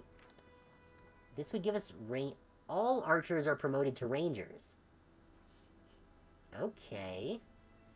So that gives them more AC. And a lot more damage.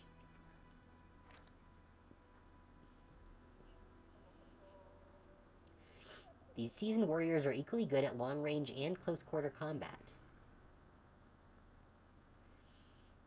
Interesting. Favorite enemy demons. Skillful repulse. Unit does not switch to melee weapons in melee combat and deals full damage. That's actually kind of amazing. But I do want to look at what our archers actually get right now. Penalty. Oh, they just get a penalty in close combat. Okay, so that is not... So that's a pretty good option. This makes all our archers marksmen, which is way more damage.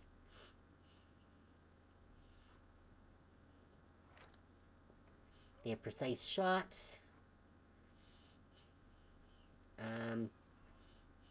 They can shoot or throw ranged weapons at an opponent engaged in melee without taking the standard penalty. But they still get the close combat penalty. But they do a lot of damage.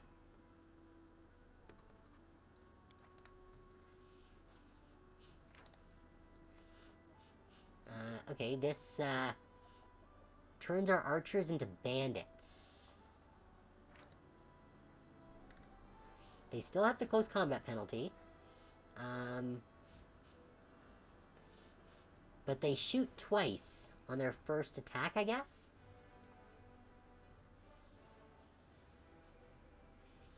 It's not bad.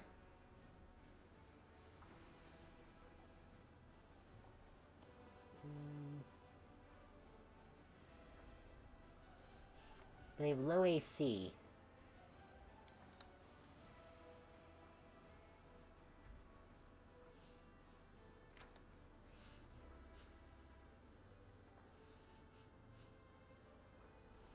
Make some slingers, which get armor pen.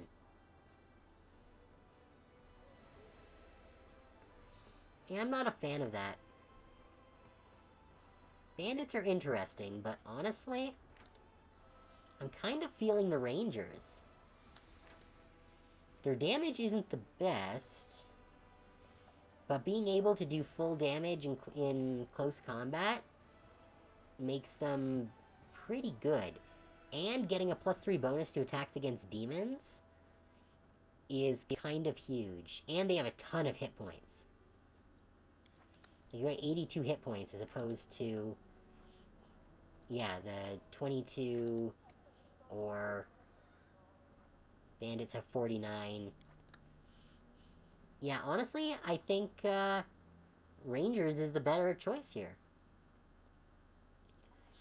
Our infantry will be covered by Rangers.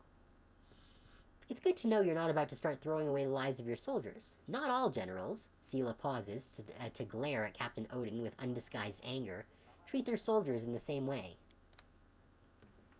I hope these measures will be enough to repel Karamzad's assault, and if not, those who come to take our place will learn from our mistakes and fare better. Okay. So, that's an actual quest now that we have to deal with.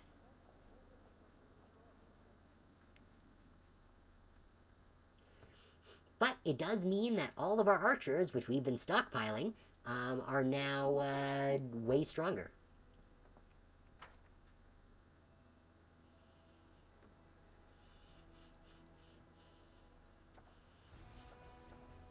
Yeah, so those are just doing their whatevers. Where's our army? Here we go. Hey, wait.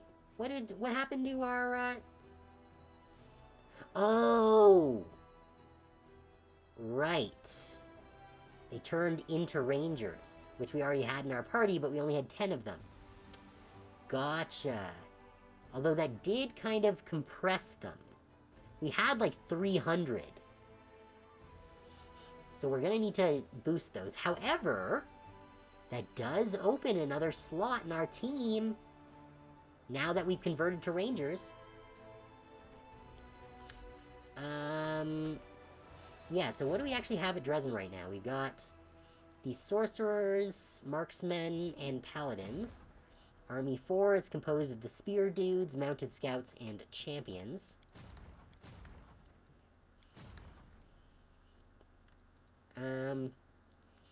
What do we want to put in the party? You know what? Let's see what we can hire. We can't hire any more of these guys. Oh, but we can just straight up hire rangers now. Okay, so that does make up for what we had before. They are a little pricey, but they're not bad. Okay, so I don't really want conscripts or rogues. Let's do a new unit search. What the fuck are these? Inquisitors. I don't know about these guys. Oh, right, that's these ones that, get bonuses against spellcasters. They are quite fast. They're not super strong. Let's respin. Let's see, what are these? Convicts? No, thank you. Axe hunters. Okay, so they have multiple throwing axes? The unit unleashes a reckless attack on its foes. This turn, the damage this unit deals is doubled. After that, the unit suffers a penalty to AC. Okay. Yeah, I don't really want these. Let's spin again. Oh, there we go! More Hell Knights. 32.25, we can afford it. Okay, we don't have space in these armies. We need to make another one here. We'll grab some more Hell Knights. And I kind of want to grab the Spearmen. We don't have the money for it right now, but let's see, we would need 1080. How much would that cost to get another, what, 1030? Yeah, for 5 grand, we can do that. Give me the spears. Good, good. Now, our Hell Knights, these ones, can go and join the other army.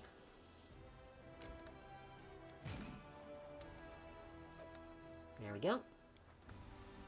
So that does limit our movement this day. Hopefully we haven't screwed ourselves by changing our archers into rangers. Oh, well, seems that we're doing a good job. Chasing elementals away to their home planes, Crusaders find a huge crystal filled with magical energy. It appears that it was imbued with the elemental force many years ago and convoyed to Dresden but never arrived. Its guards have perished, and the crystal itself, a powerful vessel of magical essence, has been drawing elemental spirits year after year. 80 energy points. Cool. This demon army... What are we dealing with? I think we should be able to deal with them. That doesn't look too bad. Let's, quick save. Yeah, we didn't take any losses at all. The fortress was a sanctuary for spellcasting demonologists. The fire that started during the battle spread to the libraries filled with blasphemous knowledge. The glow of this massive fire lights up the dark expanses for miles around. We didn't get any stuff, unfortunately, but that's fine. Let's see, there is a demon army here that I think we can probably take on right away. And we get Altar of the First Retrievers, whatever that is. This gives us unavoidable drill. But I don't think we can make it there today. That worked. Alright, so what is this? Barely a soul has ever managed to escape the revenge of the demons. The fiends dispatch their retrievers, the creepy mechanical spiders they created for hunting, to silently track down their enemies, runaway slaves, or renegade cultists. As legend has it, the first retriever was made by the demon lord Hagenti, the lord of transformation. Throughout the ages, the first retriever fell under the ownership of different demon masters, but was an impeccable servant to all. A mortal heretic and twice renegade finally put a halt to the first retriever's murderous servitude. The Templar of the Ivory Labyrinth, whose name is unknown, repented of his deeds and left the cult. The first retriever was sent forth on his trail but never returned. Both retriever and prey fell in the fight. Later, the demons discovered the retriever's remains in cobweb and turned them into an altar. The retriever's ravenous hunger seeped into the altar. Decades later, worshippers took their sacrifices there, the ripped-out teeth of all who tried to flee demon's wrath but were caught and slain. Not sure what I can do with that, but I'll take it. A gang of demons hunting runaway slaves was not reckoning on facing the commander's conquering forces.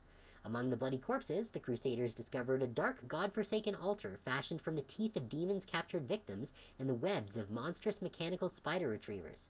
The soldiers clamored to burn it, but the more tactically minded officers decided not to rush into anything and passed it on to the commander for examination. Okay. So that leaves us with 5 movement. Let's move down, I guess, a little. That's all we can do for the day. Alright, I don't think we have any decrees to deal with this day, so let's finish the day. Oh, there's demon armies approaching, but it's from all the way over here. Is this Kabaloobaluba's thing? No, that's not Kabaloobaluba's party. Because Kabaloobaluba's party would have a commander of Kabaloobaluba. Yeah, I don't know where Calabesh or whatever the fuck his name is, his stuff is. Oh, new relic. Okay, yes. So this is a relic that we can do the things with.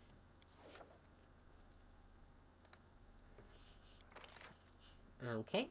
So we did get a whole bunch of stuff. Wait, so why don't we have a search still? I don't understand how to... Maybe we can only do this at the start of the day or something? I don't entirely get it. But that's fine. We've got movement now. Let's save, because I'm pretty sure this is going to put us into a fight on our next movement. Oh, we can move up. Okay, let's do that. Good, because we wiped him out. Begging for mercy, one of the imprisoned demons points at an inconspicuous crack in the rock that their unit had been ordered to guard until the arrival of a pack of slaves. Examining the crack, the Crusaders returned to the commander and proudly displayed a handful of shining dust to her. The crevice is home to an adamantine lode. This rare and precious metal will come in useful to the Mendevian army. Nice, extra materials. Okay, I do want to open up that path there. Good. Let's see. I do want to deal with these guys before they become a problem.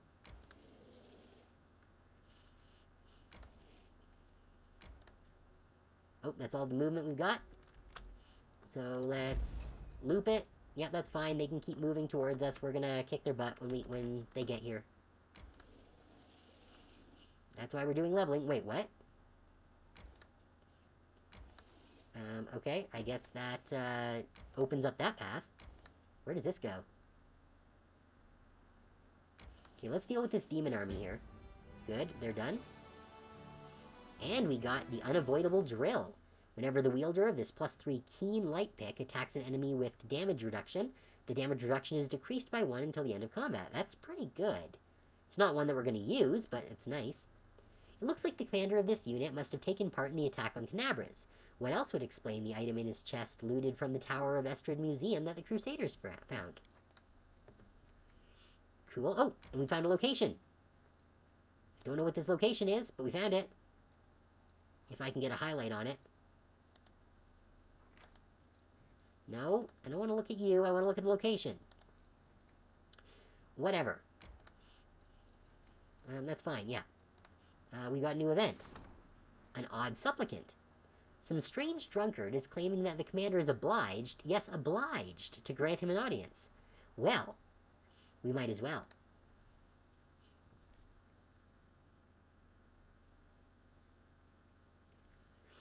Yeah, I gotta say, this is making the crusading part of it way more manageable.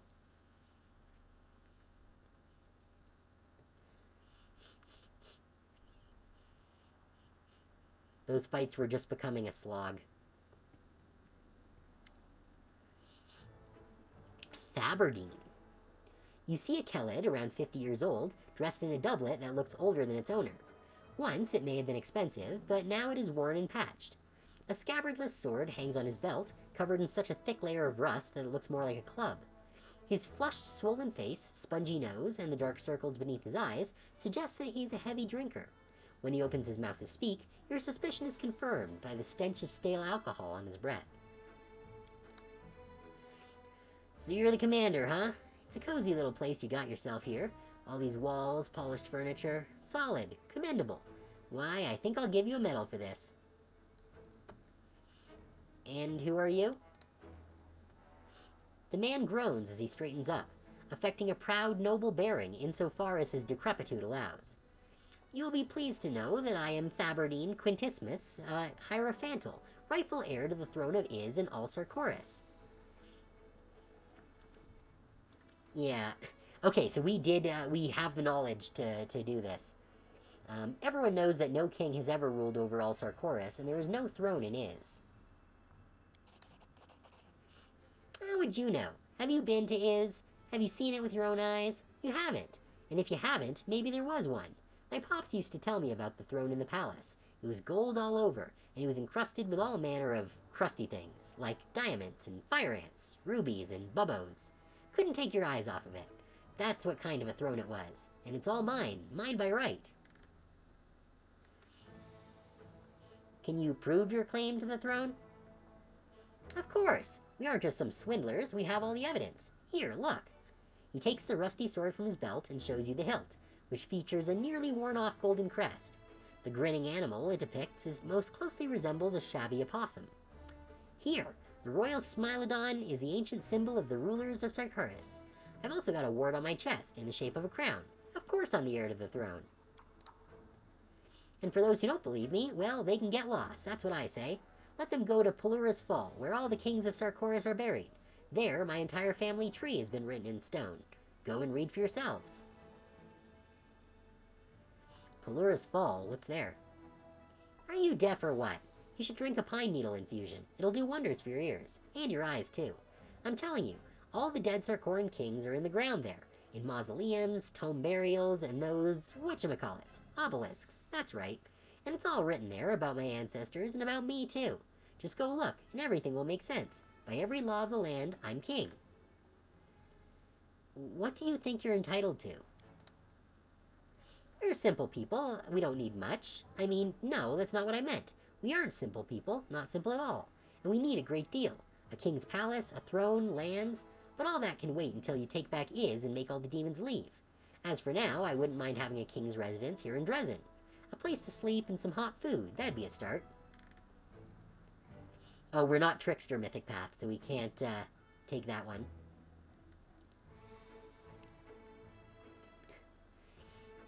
Yeah, but yeah, no, this is like super shady. Like, this isn't even good deception.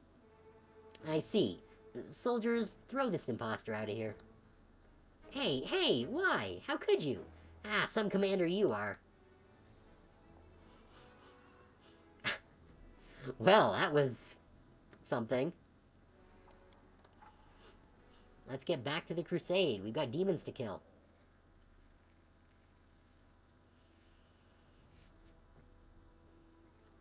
Though I am concerned about that one army that's moving towards us. So I'm going to need to make sure that my primary army is in place. Alright, only thing we can do is Glory of the Heroes, which you don't need to do.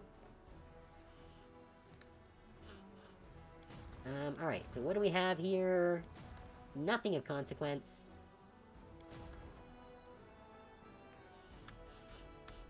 I want to fill out this area here.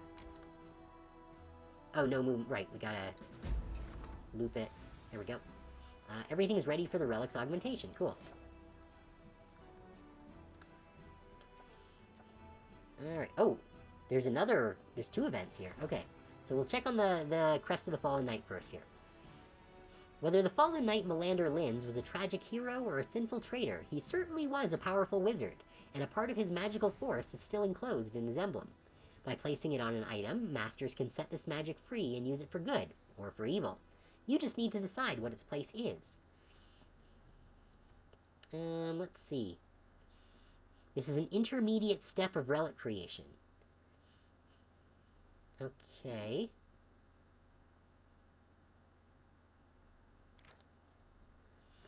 This makes Lynn's family chainmail, if we do this. There's a +2 chainmail, and the armor check penalty for magic armor is lessened by 1 compared to normal armor. That's not great. The short sword is just a +2 finesse. Okay. Or there's a mysterious belt. You know what? I don't think the other ones are intermediate. Oh no, it is intermediate step. Okay. So no matter which one I go with, it's an intermediate step. Huh. Because the short sword could turn into something that's useful for one of my characters, because short swords can be wielded by basically everyone. Belts, like, everyone already has a belt. The armor, I'm not sure, because chainmail is not great. I think I might just go with the short sword, because it's most likely to become useful.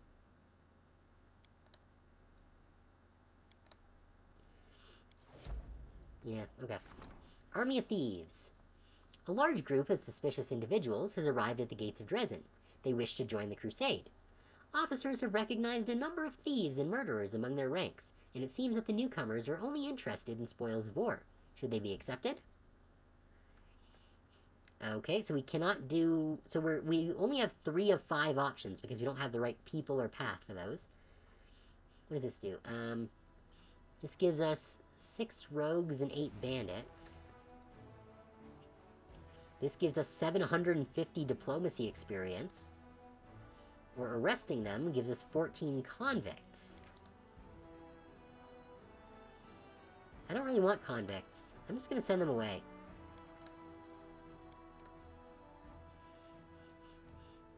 Characters such as those will destroy the Crusade's reputation. The commander rejected the criminals, and many influential nobles and clerics praised this act. Alright, they got us some experience, that's good. Now, we do have movement again, so I do want to open up this path here. Darn, I was really hoping that it would open up a path to here. But it didn't. Alright, so that's it for that. Do we have any more dudes we can hire? No? Next day. Yep, that's fine. Because this demon army is right where we want it. Oh, what do we got here? Enchanting the Crest of the Fallen Knight. Yeah, let's do that. That's the next step in getting the short sword into something useful.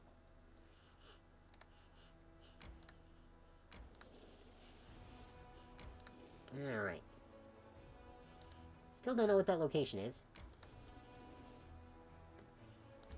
What is this? Ashen Grotto. Okay, interesting. But yeah, we want to deal with these demons who are moving toward us. So let's save real quick. An enemy army has reached you and now attacks. But we didn't take any losses. That works for me. We have repelled the assault. And we get to go neener neener at Odin. But we don't get anything special for it. And we don't even level up. How far are we? Oh, no, we're still quite a ways away from level 9. Okay. But that's fine.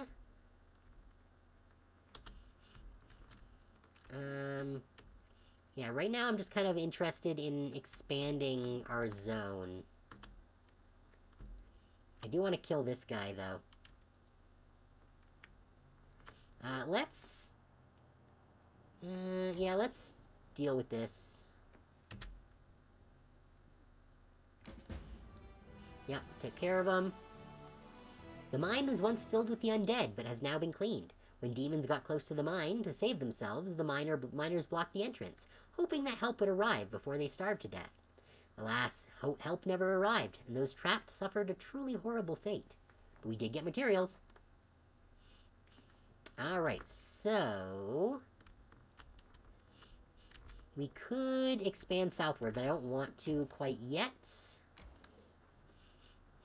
Yeah, it's fine. Let's check our decrees. These are all still going. So next day.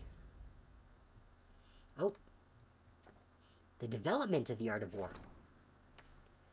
Those who do not seek to know their enemies and fail to forge new paths to victory will inevitably fail. Isn't this what we saw the last time? We're going to do that. And a report. Karamzada's army was undone, along with his plans to retake Dresden. The arrogant leader of the demonic host did not deign to join the fight in person. He took flight, abandoning his soldiers. Ah, so that's why he wasn't there. Okay, so I want to expand this area down south here. Yeah, that's fine. Head back over here. We can go down. Where does this go? Oh! Temple of the Good Hunt? I think that's what it said? Temple of the Good Hunt, yes. Okay, that unlocked a new location. Yeah, that's we've already done. So let's head back down here. We will continue that on the next day. But I think we do have this that's gonna pop off on the next day. Unless we've got anyone that we can do anything with. Not quite yet. Not until next day. And I think our other armies are just whatever they are, yeah. Okay. The combat effectiveness of the Crusader army has increased. The military council requests that the Crusade leader attend their meeting and receive an update report. Yep. Alright. We'll come and listen to your report.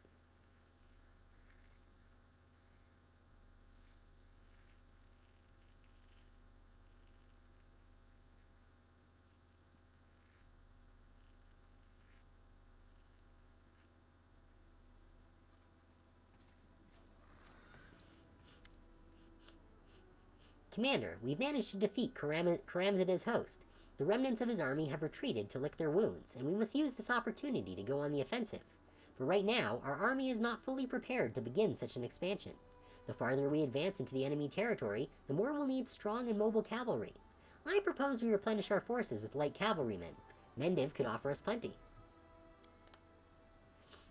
There are many lone paladins on Galarian like me who travel and help the needy. Shall we call them to our aid? Cavalry is a crucial element of the army, one that's difficult to replace. Mendevian knights often sacrifice their defense in favor of offensive power, and it is time to put an end to this wastefulness. All riders must be encased in heavy cuirassier armor, so as to avoid unnecessary losses. I'm surprised to hear that from Regil. Why don't we call the wild raiders from the western steppes? They're descendants of fleeing Sarkorians, and they hate demons for destroying their homeland. A promise of vengeance and loot is all it would take for their tribes to join us. How do you know about that, Wendwag? You literally grew up in a cave. Yeah, let's hear the opinions of our advisors. Sela, what advantages do the paladins offer? The gods have blessed them with strength, protected them against the darkness and corruption. They spend their whole lives training and performing great deeds. Destroying evil is what they live for, and it's what they do better than anyone. Wenduag looks as if she's ready to spit on the floor. She hisses through her teeth. You think those do-gooders understand anything about true slaughter? Okay, Regil, why do you advocate for cuirassiers? There's a certain breed of fighter who thinks that the glory they win on the battlefield justifies any amount of risk. That may be acceptable for them, but it is not acceptable for their commanding officers. Wasting cavalry in daring attacks only saps the strength of our own army. We must see to it that all riders are equipped with the best armor, the kind that will provide the highest chance of survival on the battlefield. I would also advise against recruiting any glory seekers or protectors of high ideals to serve as our cavalry, for the aforementioned reasons. Captain Odin prims his lips and says forcefully, The riders of Mendev aren't accustomed to fearing for their hides. Your demands, Regil, may lead them to believe that you don't trust them, or, even worse, suspect them of cowardice. What? How does wanting them to be well armored mean that you don't trust them? Okay, good, so we're not the only ones who thinks this is weird. Wenduag, who are these raiders from the steppes, and how did you learn about them? I heard about them from well, he called himself a horse trader, but I quickly realized he was just a common horse thief. His goods were worth a look, though, and the trader himself was interesting. Brash, sinewy, his eyes fearless. He had clearly come from a hardy people. I wanted to find out where to find people like him, so I asked him about his homeland. When Sarkoris fell, many barbarians fled to the west, onto the steppes. The land is barren there, life is miserable, and one has to roam, stopping at nothing to survive. But we're going into an ad break, so we will continue with this right after the break. Stick around.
Okay, let's continue. Let's see. When Sarkoris fell, many barbarians fled to the west onto the steppes. The land is barren there, life is miserable, and one has to roam, stopping at nothing to survive, including robbery, be it from a stranger or your neighbor. That is how the barbarians have lived, generation after generation, and their harsh struggle has purged all the cowardice of their forefathers from their blood. They are now a people of savage riders, ruthless robbers, and skilled masters of survival. Raids have become their main trade, and the most respected warriors among them are those who return from battle with the most loot. If you become their leader, my lady, some of those trophies will be yours. And the success of our campaign will depend on them? It's possible that we're better off not using cavalry at all than asking for their services. Captain Odin, what are the benefits of light cavalry? Light cavalry may be inferior to knights as far as equipment quality goes, but that's not necessarily a bad thing. Firstly, the lightness of the armor gives them maneuverability, and secondly, many noble offspring who have battle skills and a fast horse but can't afford expensive armor will gladly answer our call, eager to earn glory with their feats. And that's just going to get them killed. Okay.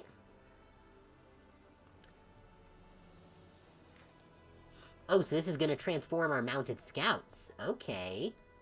That'll transform them into paladins. From 44 to 91 with magical power they have. Oh, they've got lay on hands and smites. That's pretty good, actually. Our cuirassiers. They have damage reduction. Wait, what? So they have damage reduction for everything except slashing, piercing, and bludgeoning? That seems like a flaw. They're not super strong either. They get bonuses for moving, but... it only matters if they're moving. And they can get bonuses to AC in exchange for a penalty to attack. Yeah, I'm not super sold on these guys.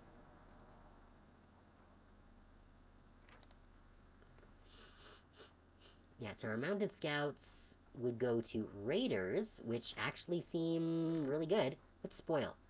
Provides 350 finance points after destroying an enemy unit.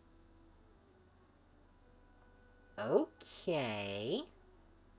And they've got pretty good AC. These rugged nomads of the steppes draw their first and last breath in the saddle, yeah. Honestly, they're kind of great.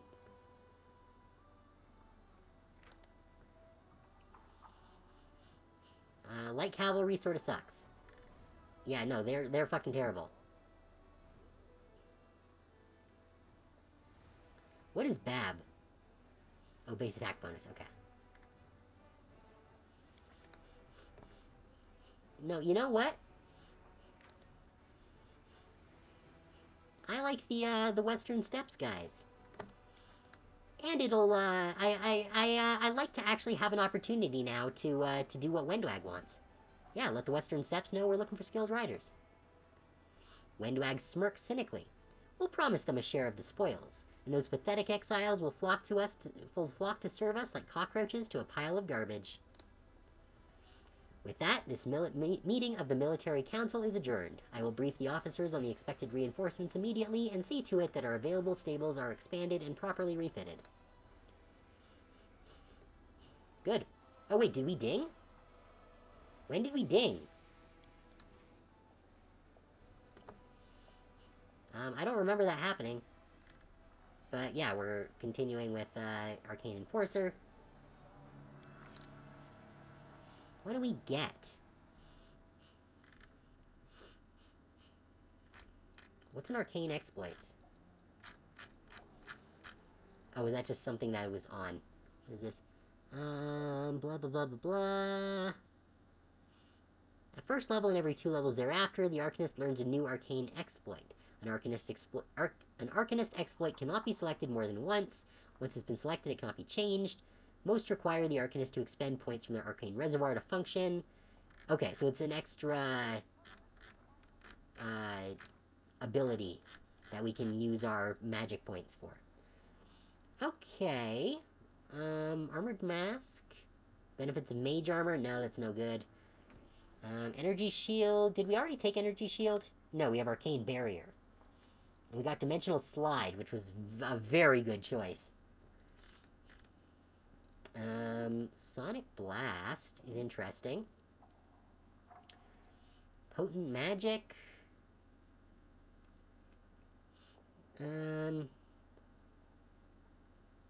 No. Shadow Veil. Concealment. Nah. Wooden Flesh. No, we don't need a natural armor bonus. Let's see. So there are prerequisites for some of these here. We would need greater exploits, whatever that is. Are these all ones that require greater exploits? And the lower thing? Yeah. What does Swift consume?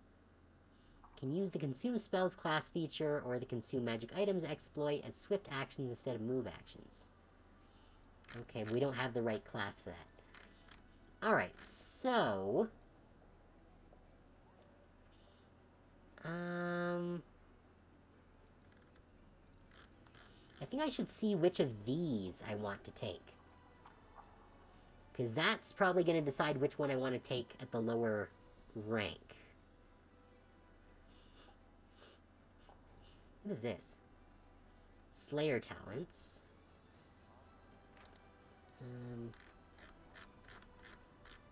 This is just more exploits. Oh, maybe I should take... Oh, I can't take greater spell resistance because we would need the higher thing. Oh, no. No, I don't want to... Go away. Turn off that. Yeah, that. Good.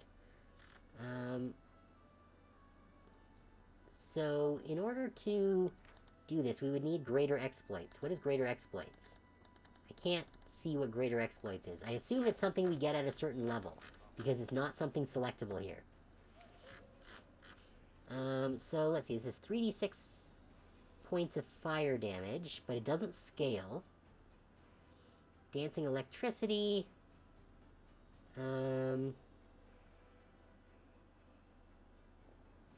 Okay, that works like Lightning Lance. But on targets that are also adjacent to it, which is... 1d6 plus Charisma, plus 1d6 for every 2 levels beyond the first. Okay, it's not great. Greater spell resistance we could take, because we have the requirements for it. But not yet. We can get it when we get it. Greater exploits. Hellfire.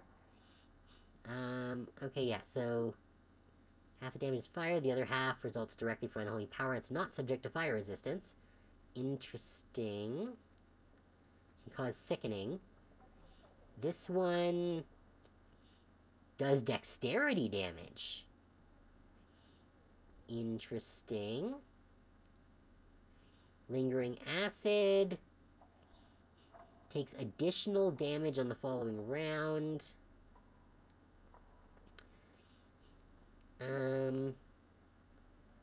So it's exponentially less damage on each round. Okay. Interesting. Honestly, I think Icy Tomb is probably the best of these. Which, for that, I would need to take Ice Missile. Yeah, let's go with that. And then we get 3 more points in stuff. So let's throw more points in our athletics. And perception. And magic device. Good.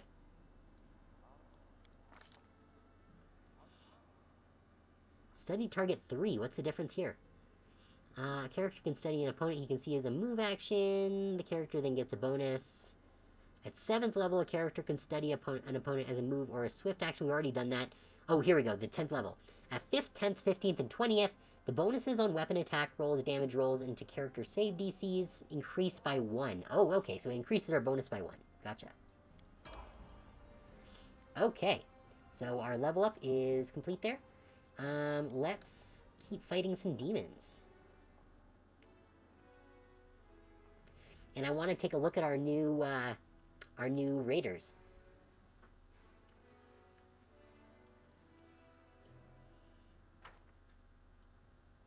Because I believe they are going to be part of our... Well, first let's check our decrees. I don't think there's... Yeah, there's nothing we can do there. But if we take a look at our army here... Yeah, so our raiders have... Our mounted dudes have turned into raiders... Wait. So 70... cavalry... Or the mounted scouts... turned into 16 raiders. I don't know if that's a great trade.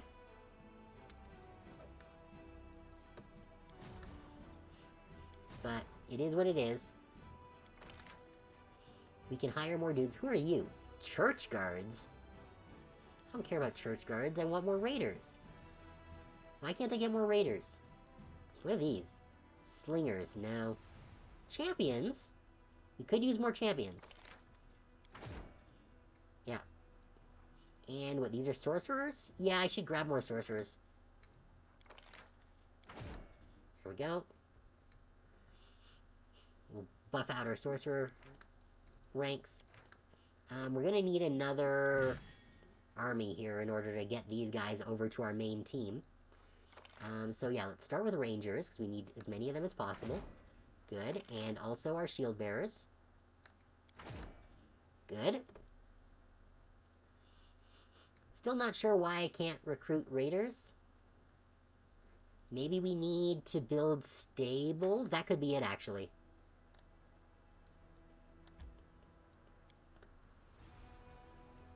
We might need to build stables.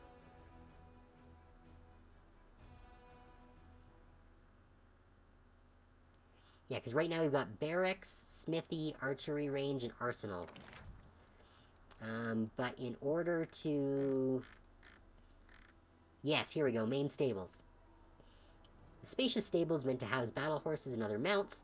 They allow the recruitment and provide weekly recruitment growth for a bunch of mounted riders.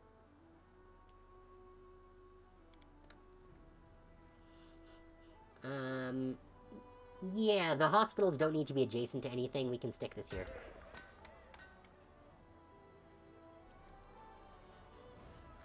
That's fine.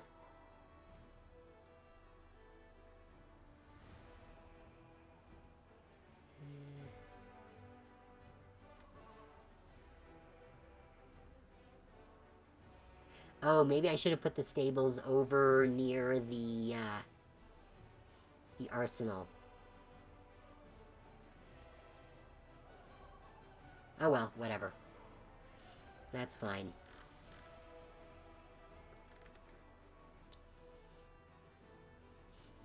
Yeah, Hell Knights are not part of the stables.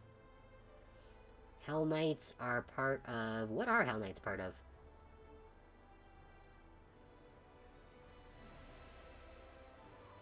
I wonder if there's anything here that'll let us recruit Hell Knights.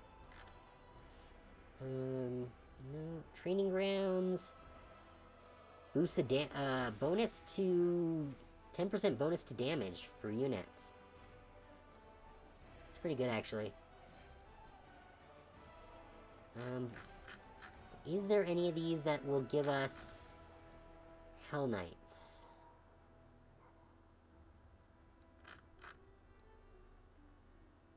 Strategy.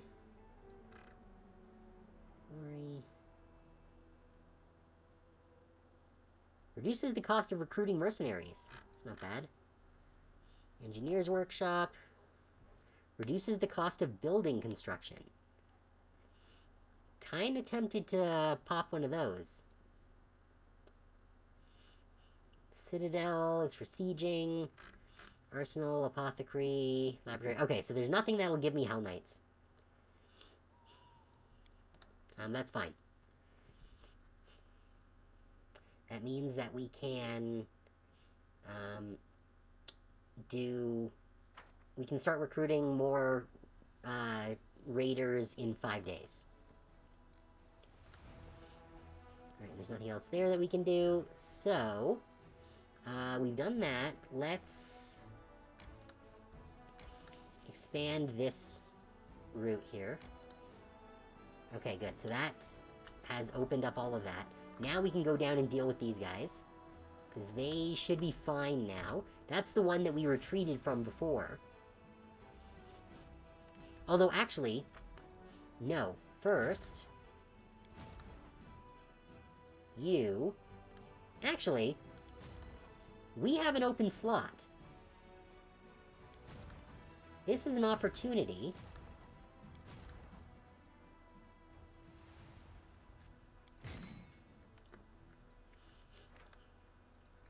to get these sorcerers into our main party.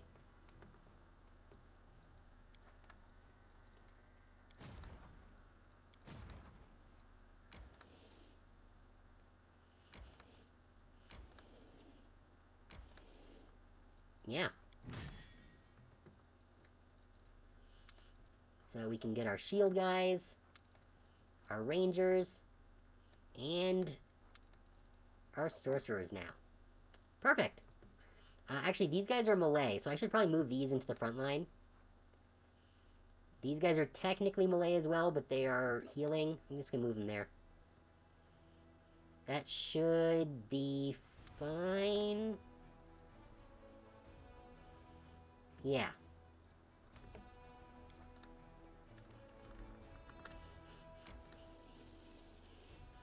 Alright, so now with our expanded army, let's save. And we wipe the floor with them. The army of Baphomet's cultists that gained a foothold in Green Gates has been defeated. Ahead of the army, scouts rush to the half-destroyed fort, looking vigilantly for ambushes and traps. Alright. Good, good, good. Let's see, we did open up a path to there. So we actually unlocked quite a few locations. I should probably start, doing some map stuff. We'll do that next week. Next week we'll do on-map stuff, with our main crew. I think we're gonna finish out this week, just with more Crusade campaign stuff. Because it's easier to focus on one at a time, than doing both. Okay, that does use up the rest of our movement, though. What is this the Heart of, whatever? No, this is the Molten Scar. Okay, we do have a quest that needs the Molten Scar, so, that's actually good, that we have access to that. Good, good, good. Okay, so let's... actually, you know what? Let's, spin. Because I think we can only do these on the first day. After that, it locks down. Light Cavalry. I do not care for light cavalry. What is this, more marksmen? We do have some marksmen that we could stack.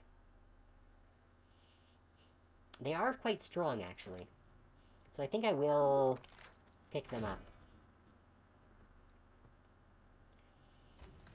Spin. We might get some paladins if we're lucky. No. Why is it not using up our free search? Oh, it's only units that we haven't already purchased. Okay, so the slot itself does not refresh. Got it. Okay, now we understand how that works. Okay, good to know. Next day. Okay, no one's passing any, no one's sending any armies, so that's good. These still have a couple of days. I think our armies here are probably still normal. Yeah. And there's nothing else that we can do here.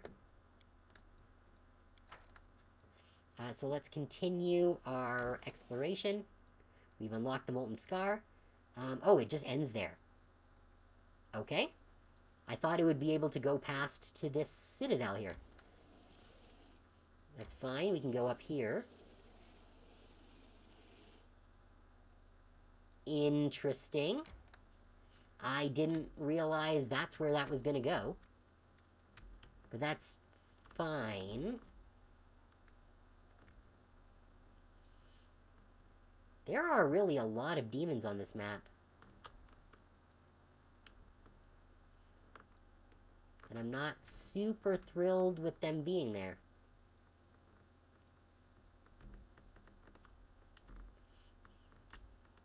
Most of them, it seems, are lower power compared to us. So I'm not super concerned about that. And we should be able to actually loop back up here. I think. So that's actually not bad. Oh, wait. We had a guy moving. You. It's only a level 4, and it's going to take a while before it gets to us. Go this way? Good. Yeah, okay, this gets us back up. Can we go? Yep, we got up, and we wiped them out. Very good. Huge clefts have been hewn into the rocky land, leaving only a high, narrow passage, wide enough for a rank of only 5 soldiers. Demons put up a fierce defense of the cliffs above, but were slaughtered, so now Crusaders can take control of this advantaged defensive position. Very good. Alright, so let's continue expanding into the Lake Lost to the Sun area. Quick save. Yeah, let's wipe out these guys. Yep, good. During the First Crusade, the Radiant Saren Ray performed a miracle here, granting the Crusaders victory in a battle that was otherwise lost. Years later, during the Second Crusade, the Knights of Mendiv clashed with the Army of the Abyss here once again. They fought to the bitter end, but the miracle was not repeated. The carnage was atrocious, and those who fell found no repose, rising again as undead. Now they have found peace in the flames of bonfires. The Crusaders cleansed the blood and dirt from the statue of the Sun Goddess, lifting with trembling hands the sacred golden symbol from her chest, a relic long believed to have been lost. Faultless Daybreak. Okay, this does not have any features, which means that we probably have a relic quest to do with it. Yep, there it is. We got a decree there. Oh no, this is a diplomatic one. Strengthening diplomatic connections. But that is... we still got one more day before we can do any other diplomacy. Alright, so we're here at the moment.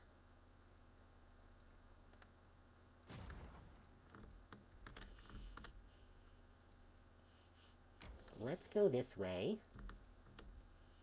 We don't have a lot of movement left, so let's save.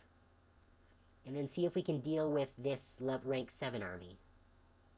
Yeah, it doesn't look too bad. 19 and 13, but we replenished them. Okay. So we didn't take any losses. Or at least no permanent losses. We were able to heal them. Unexpectedly, the enemy's leader's tent turns out to be ship-shape and tidy. Behind glass, the Arcanamirium Magical College Diploma hangs on a post. In the chest, there is a ceremonial graduation robe and several magical inventions and patents, the brainchildren of the late cultist leader. One can only speculate on the tragedies that made him lead such a wretched existence. We got a new bow. Whenever this +3 composite shortbow lands a hit on an enemy, they suffer an additional 1d12 piercing. That's actually very good. I don't know if that's better than Wendwag's current bow, but I'm sure it's going to be better than someone's. Okay, but that is it for the day. So let's end the day. Okay, the crest is ready for augmentation. Don't know how we do that. But we can do... oh, the Fate of the Faultless Daybreak. Oh, that's what this is. Okay. So we might do that after we strengthen our diplomatic connections, because this only takes 1 day. So we're going to do that first. What events do we have? Enchanting the Crest of the Night. Oh, here we... oh, this is the one. Okay. For that crest. The clerics are divided on whether Melander Linz was a hero or a blackguard. Some want to pray to good deities for him, others wish to stigmatize his name. We can pray them or shame them. Praying gives us Melander's Penance, which is a +2 finesse short sword. Whenever this +2 short sword lands a hit, the enemy must pass a reflex save, DC 18, or the wound becomes covered in fine emeralds for 5 minutes. Though the enemy becomes immune to bleeding, they suffer a -2 penalty to reflex saves, and all crits against them deal an additional 3d6 piercing. That's not bad. What's the shame? Melander's Insult. Okay, this +2 short sword is glowing with an invisible flame. Once per day, you can charge both weapons in your hands with this flame for 10 minutes. Each hit with any of these weapons deals an additional 3d6 unholy damage on hit. But that requires using 2 weapons to really take advantage of it. Yeah, I think we're gonna go with Pray for the Fallen Knight. The sins of the fallen knight Melander Linz might be great, but he was driven by a desire to fight evil. A common prayer by the priests lightened the draconian sentence handed down to Linz after death. His crimes were forgotten, and the seal of darkness was taken from his name and legacy. Well, that seems nice. Intolerance. The hatred of the descendants of Sarkoris towards arcane spellcasters knows no bounds. The representatives of several tribes demand that mages not be allowed to serve in their units. Okay, we cannot do Path of the Trickster, and we do not have Woljif, so we can't do that. This recruits 12 barbarians, which are okay, but not really great. Standing up for the mages gives us 9 wizards. Oh, which are very good. Or make the Sarkorians fall in line. It's lawful, so that takes away from our chaotic.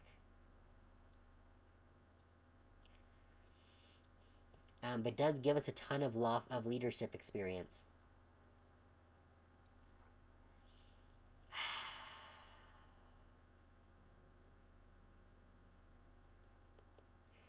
Yeah, I don't know if we want... Like, wizards do look great, but 9 is not a lot. And unless we can reliably recruit wizards, then it's not going to be particularly useful. I think I'm just going to make the Sarkorians fall in line. Upon receiving harsh punishment, the Kelids begrudgingly complied. News of this has bolstered the commander's authority within the ranks.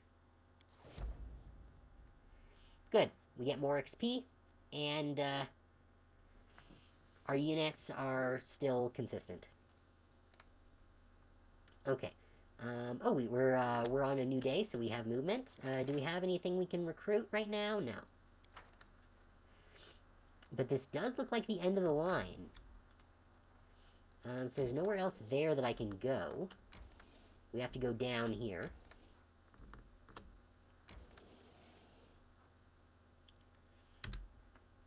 And now I think we can take on this demon army. Yeah, it's a bunch of spiders. Let's squish them. There we go. The grove has long been dry and dead. The spiders that once occupied it have been slaughtered. Monstrous web cocoons hang from the branches, containing the remains of their victims and a certain number of useful items that miraculously were not dissolved in the spider's corrosive drool. Chainmail of Dragonfly.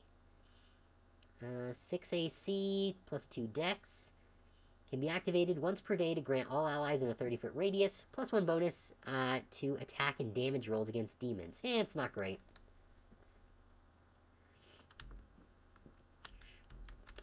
This might give us access to this location, Grimwood. But I do want to finish clearing out this region, because I think we're just about done with it. Down here, we've still got... Or wait, no, did we clear out down here? I think we did.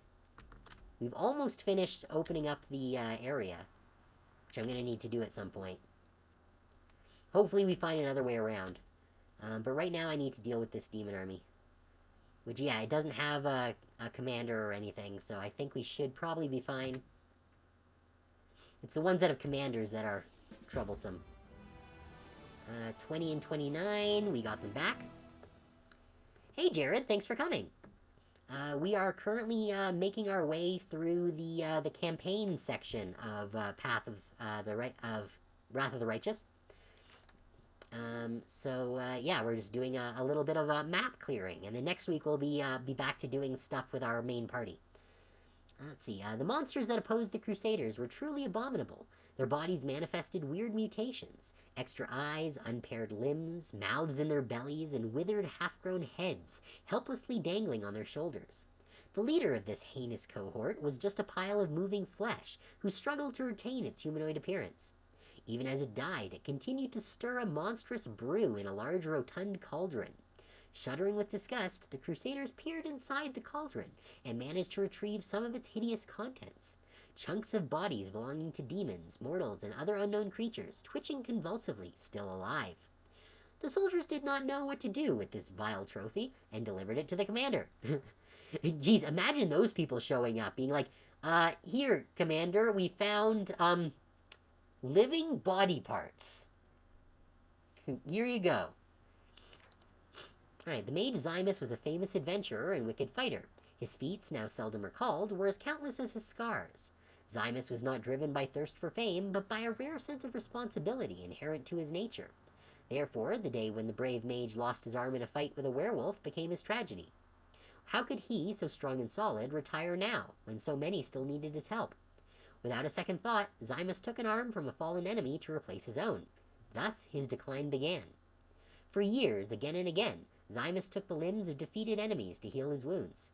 Zymus turned from a hero into a monster. It was rumored that there was no actual flesh left of the body he had been born with. First Zymus was shunned, then driven away, and finally declared a monster. The mage fled into the wasteland to become an ominous legend people scare their children with. Spooky. But we do have a level up. Alright, what do we get? Deflect missiles. All units have a bonus against range attacks. That's good.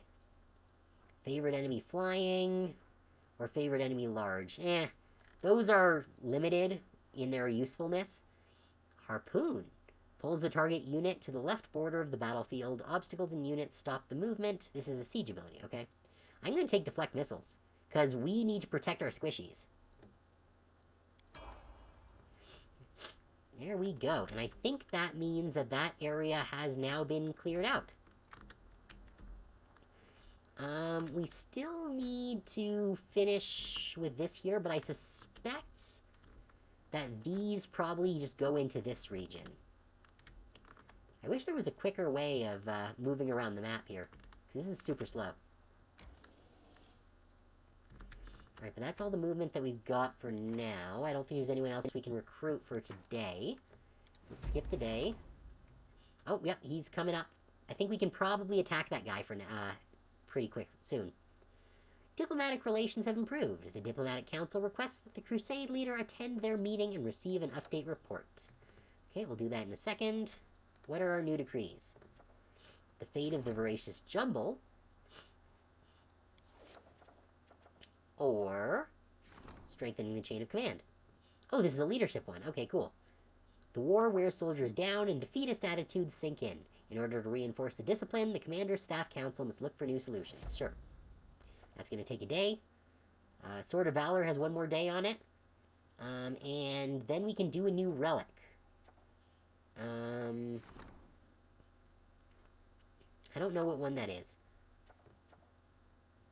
Altar of the First Retriever. Phylactery. Hides and Tusks. Symbol of Rovagug. You know what? I'm very curious about this voracious jumble. Let's do the jumble. Cool. So that'll be 5 more days. Alright, meanwhile... Actually, if we... No, I didn't want to do that. Campaign, there we go. That's what I was looking for. Okay, yeah, so no one else we can recruit quite this instant. However, we should be able to move in on this demon army that's trying to muscle in on our turf. Okay, save. We're gonna go back this way anyways. We don't need to close up that path quite yet. So yeah, we're gonna attack them and wipe them off the face of the earth. And I want to get access to whatever this is before we do next week's session. So, I can't go up there yet. Oof. Don't like that. That means that we permanently lose 20 of our dudes. Yeah, no, I'm not okay with that. Let's reload.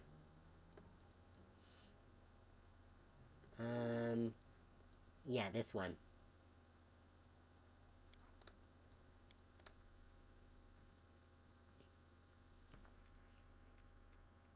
Because I don't think we want to take those losses.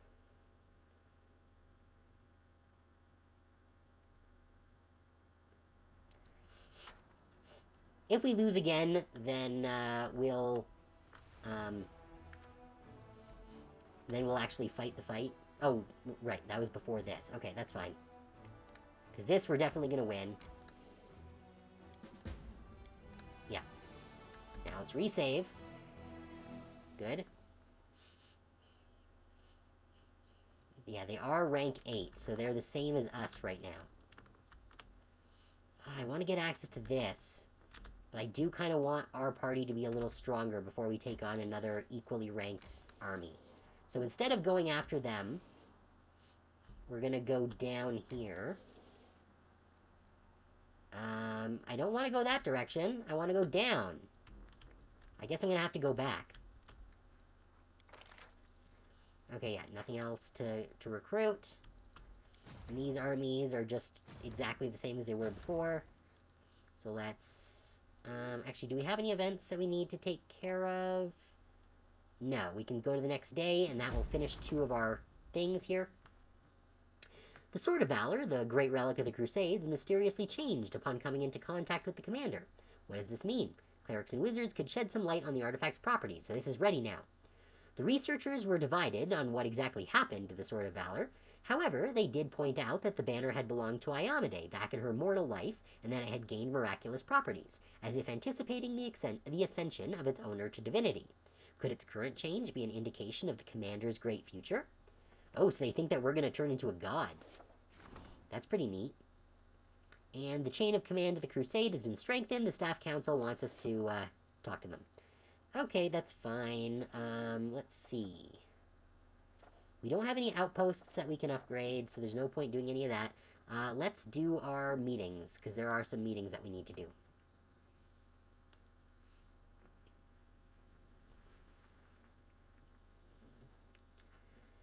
Oh, we're getting a lot done today. I'm glad. Last time, we kind of got a little stuck. So I'm glad that things are moving along now. Oh, Windwag. Mistress, we have gained foothold in Dresden, but I can see our army is too small to attack the Worldwound. It's time to bring up the army of Nethers I promised you. Come to Netholm with me, and I will get you an army that will crush any army. Why do we need to go to Netholm? We need to hurry old Saul along.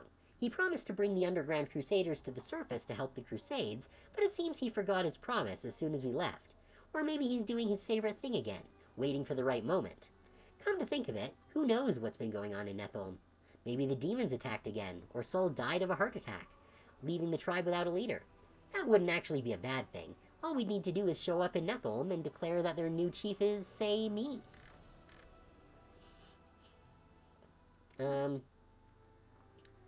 We'll skip over that one for now. How are you going to turn the mongrels into the invincible soldiers you promised me? When we have our army of underground crusaders, we'll catch the demon Savamelech and give his blood to the soldiers to drink, as I once did. He won't give it up willingly, of course, but it will make for an interesting hunt. Why couldn't we get the mongrels' support before now? The Nether tribes are scattered throughout the caves, and their chiefs... I'll tell you this. Saul is decisive, impetuous even, compared to many of the other chiefs. To gather them, we needed time, and that's exactly what we didn't have when Canabras was burning, and the demons were laying waste to the streets. And then there was the march on Dresden. There's no chance that terrified Nethers, glimpsing the surface for the first time, would have been able to keep pace with us on that march. What can I expect to find in the caves? I think we'll find the tribe working hard, preparing for war. After you destroyed the shield maze, everyone must have believed that the promised times had come. The surface is calling to the underground crusaders. Well, if that's true, it can only be to our benefit. Okay. Let's pay a visit to Netholm then. Okay, we have access to Netholm now. Now the question is, where is it on the map? I assume it's probably near Canabras. Commander, it is time for you to play a more prominent role in Mendiv's politics. Fortunately, the ideal opportunity has just presented itself. A conflict is brewing in the capital. A clique of aristocrats displeased with the Royal Council is scheming against Her Majesty's loyal servants. It's the usual power struggle. Something of this sort occurs every couple of years in any civilized society. Your entrance on the political stage is long overdue.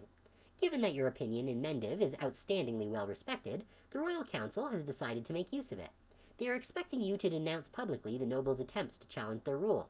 Oh, Konomi. You have made the wrong choice today. I suggest we publicly address Her Majesty and claim that we're being drawn into an intrigue. Let the Queen know that we're loyal only to her, not to any of her servants or subjects.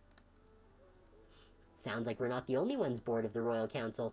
Let us support the disgruntled nobles, and Cousin Galfrey's advisors will have too much on their plate to worry about us. Yeah, why am I being pulled into Mendiv's intrigues? You are a part of those intrigues whether you want it or not. Political influence is an unavoidable part of your position. In the hands of Mendiv, you're a priceless tool, and the Royal Council won't pass up a single opportunity to use you for the good of the nation. By gaining the support of the High Priest of Nerosian, you, Commander, have demonstrated keen political insight, which is something that she didn't want us to do. This step has made it clear to many in the capital that you are worth having as an ally. Let's see what the Council has to say. I do hope that everyone in this room is aware of the potential benefits of a good relationship with the Royal Council. I don't give a flying fuck about the Royal Council. Sociel, what will we gain from a show of loyalty to Galfrey? It will remind everyone of the proper behavior of true servants of the Crown. Queen Galfrey is our sovereign, leader of the Crusade, and protector of Mendiv. In the hour when all her subjects have abandoned their commitments and descended into petty squabbles, we should refresh their memory on the meaning of loyalty and duty. And the Queen, I am sure, will appreciate our endeavors.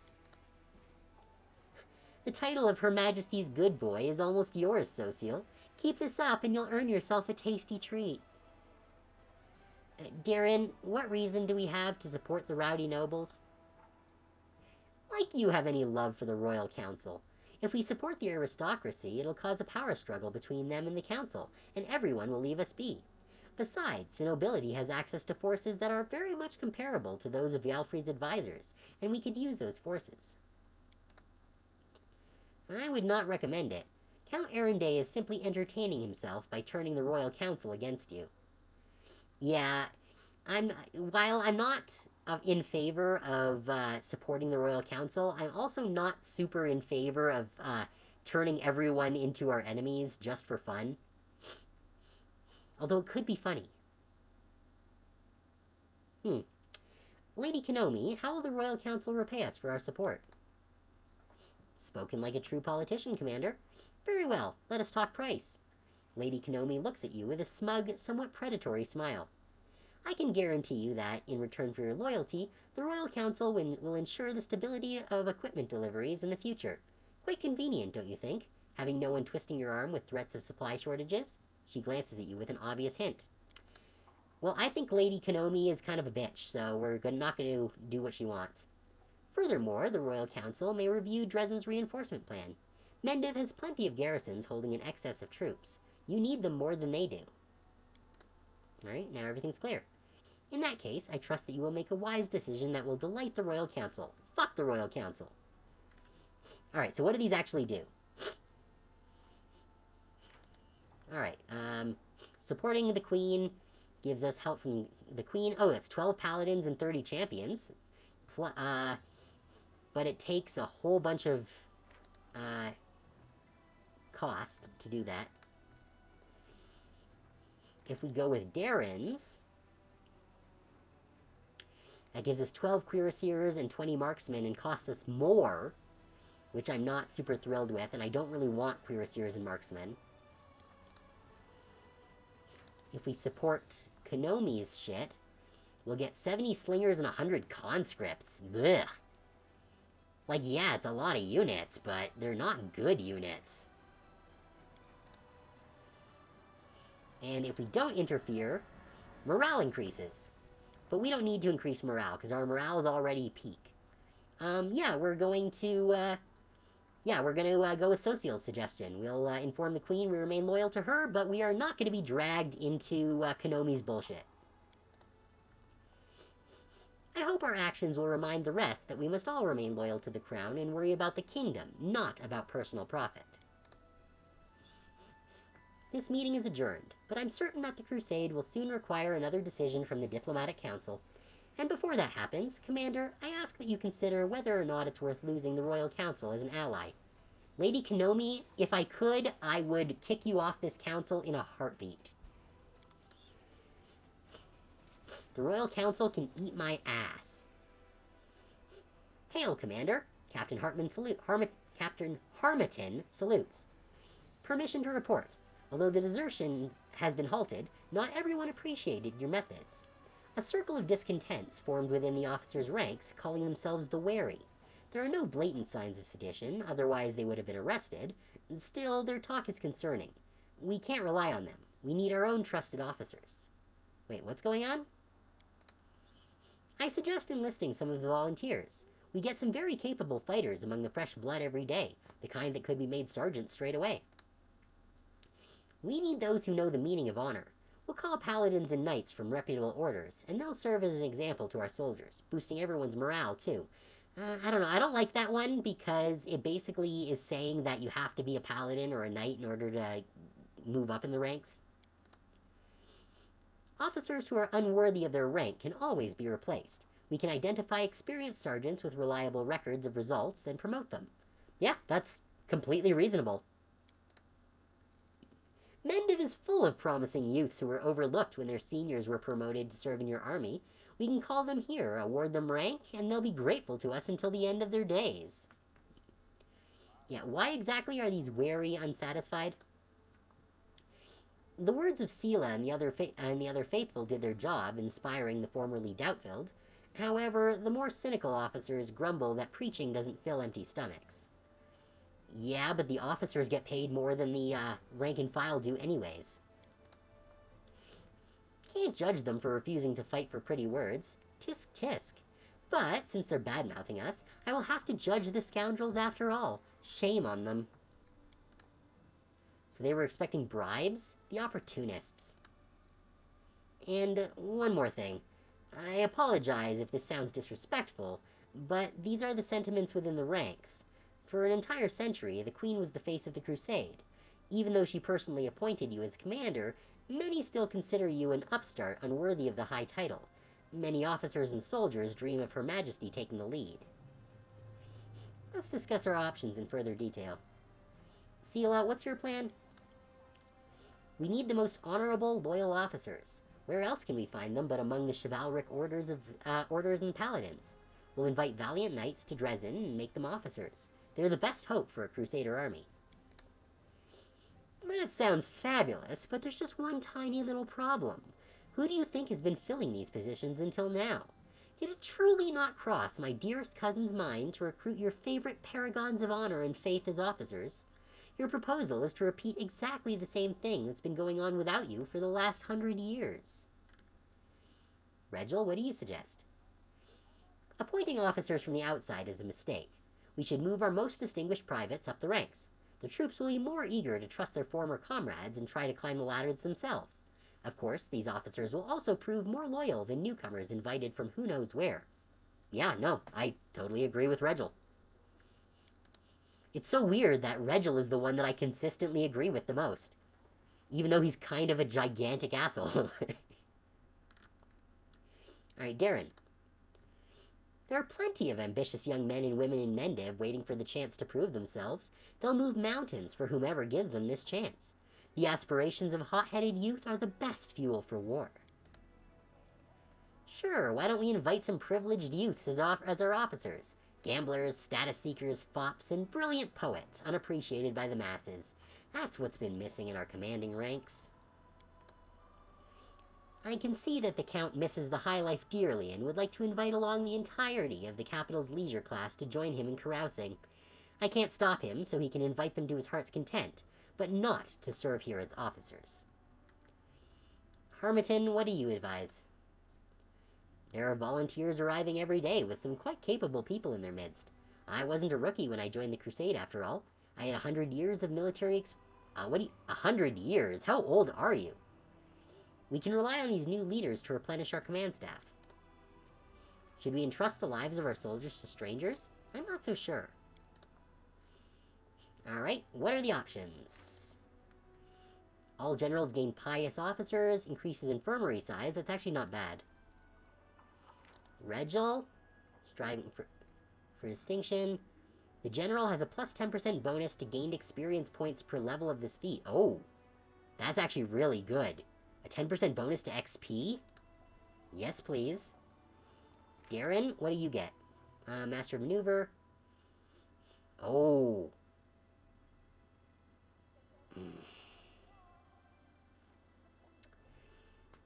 All generals getting an extra unit is kind of huge. But that would mean going with Darren's suggestion, which I don't like. Ugh, that's too bad, because Darren's is probably the best option, the best, mechanical benefit there. And Hartman gets us heroic officers. Plus 5 to combat morale. That's not very good at all. Okay, I think we're gonna go with Regils. Regils makes the most sense, and is probably less likely to give us problems down the line. While Darren's does give us a huge benefit, I'm not sold on his methods. So yeah, we'll choose Regils. Certainly. I already have the list prepared. I can present it immediately so that those who have excelled can be fairly rewarded for their performance. I hope that these measures will solve the issue at hand. If we have further complications, I will call another council at once. Okay. I think that's all of the meeting stuff that we had to do, so let's jump back into the campaign.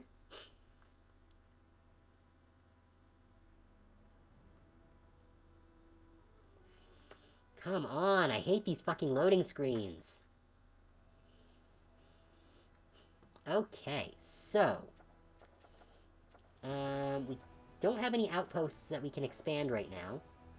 Even though we probably should, to be perfectly honest. Like, we've got the points to do it. I just don't really have as good of an understanding of how this all works as I would really like to.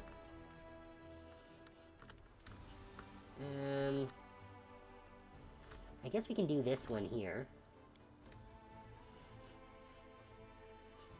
Is there anything cool that we get at Keeper's Canyon if we upgrade it here? Yeah, because it's got four slots in which we can build things. Yeah.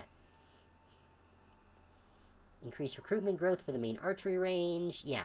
So I do want to boost my archers.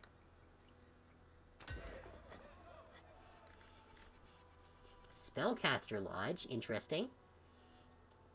Recruitment growth for the main Spellcaster Lodge. I don't think I have a Spellcaster Lodge right now. We do, however, I want to put a hospital down.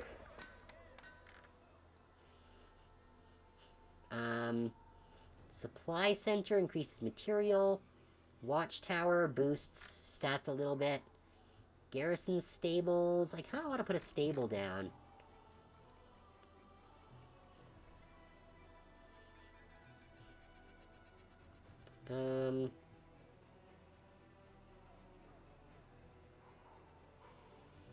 Barracks increases recruitment for the main barracks units.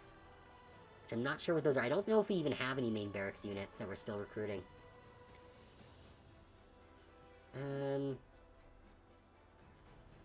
You know what, let's throw down a stable. And...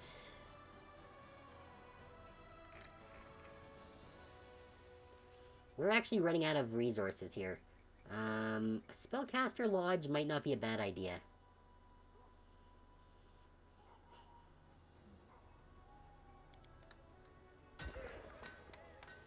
I don't know if we have a main Spellcaster Lodge. I'll need to check in Dresden if we do.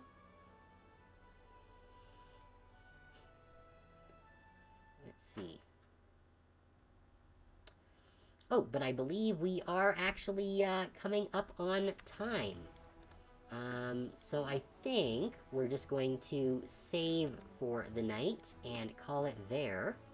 Because it is now past midnight.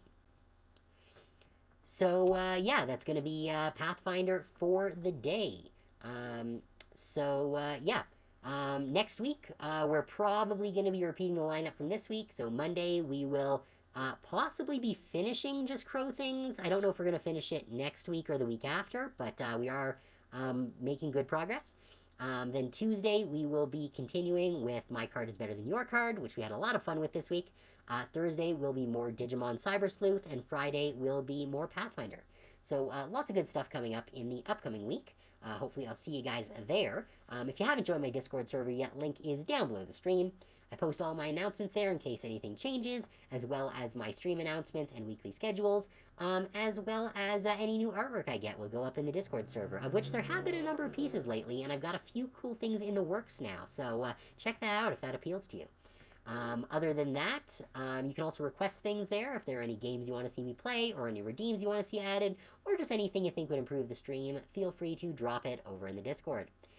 With all of that said, thank you everyone for coming. I very much appreciate you guys being here. It's always nice to have folks hanging out.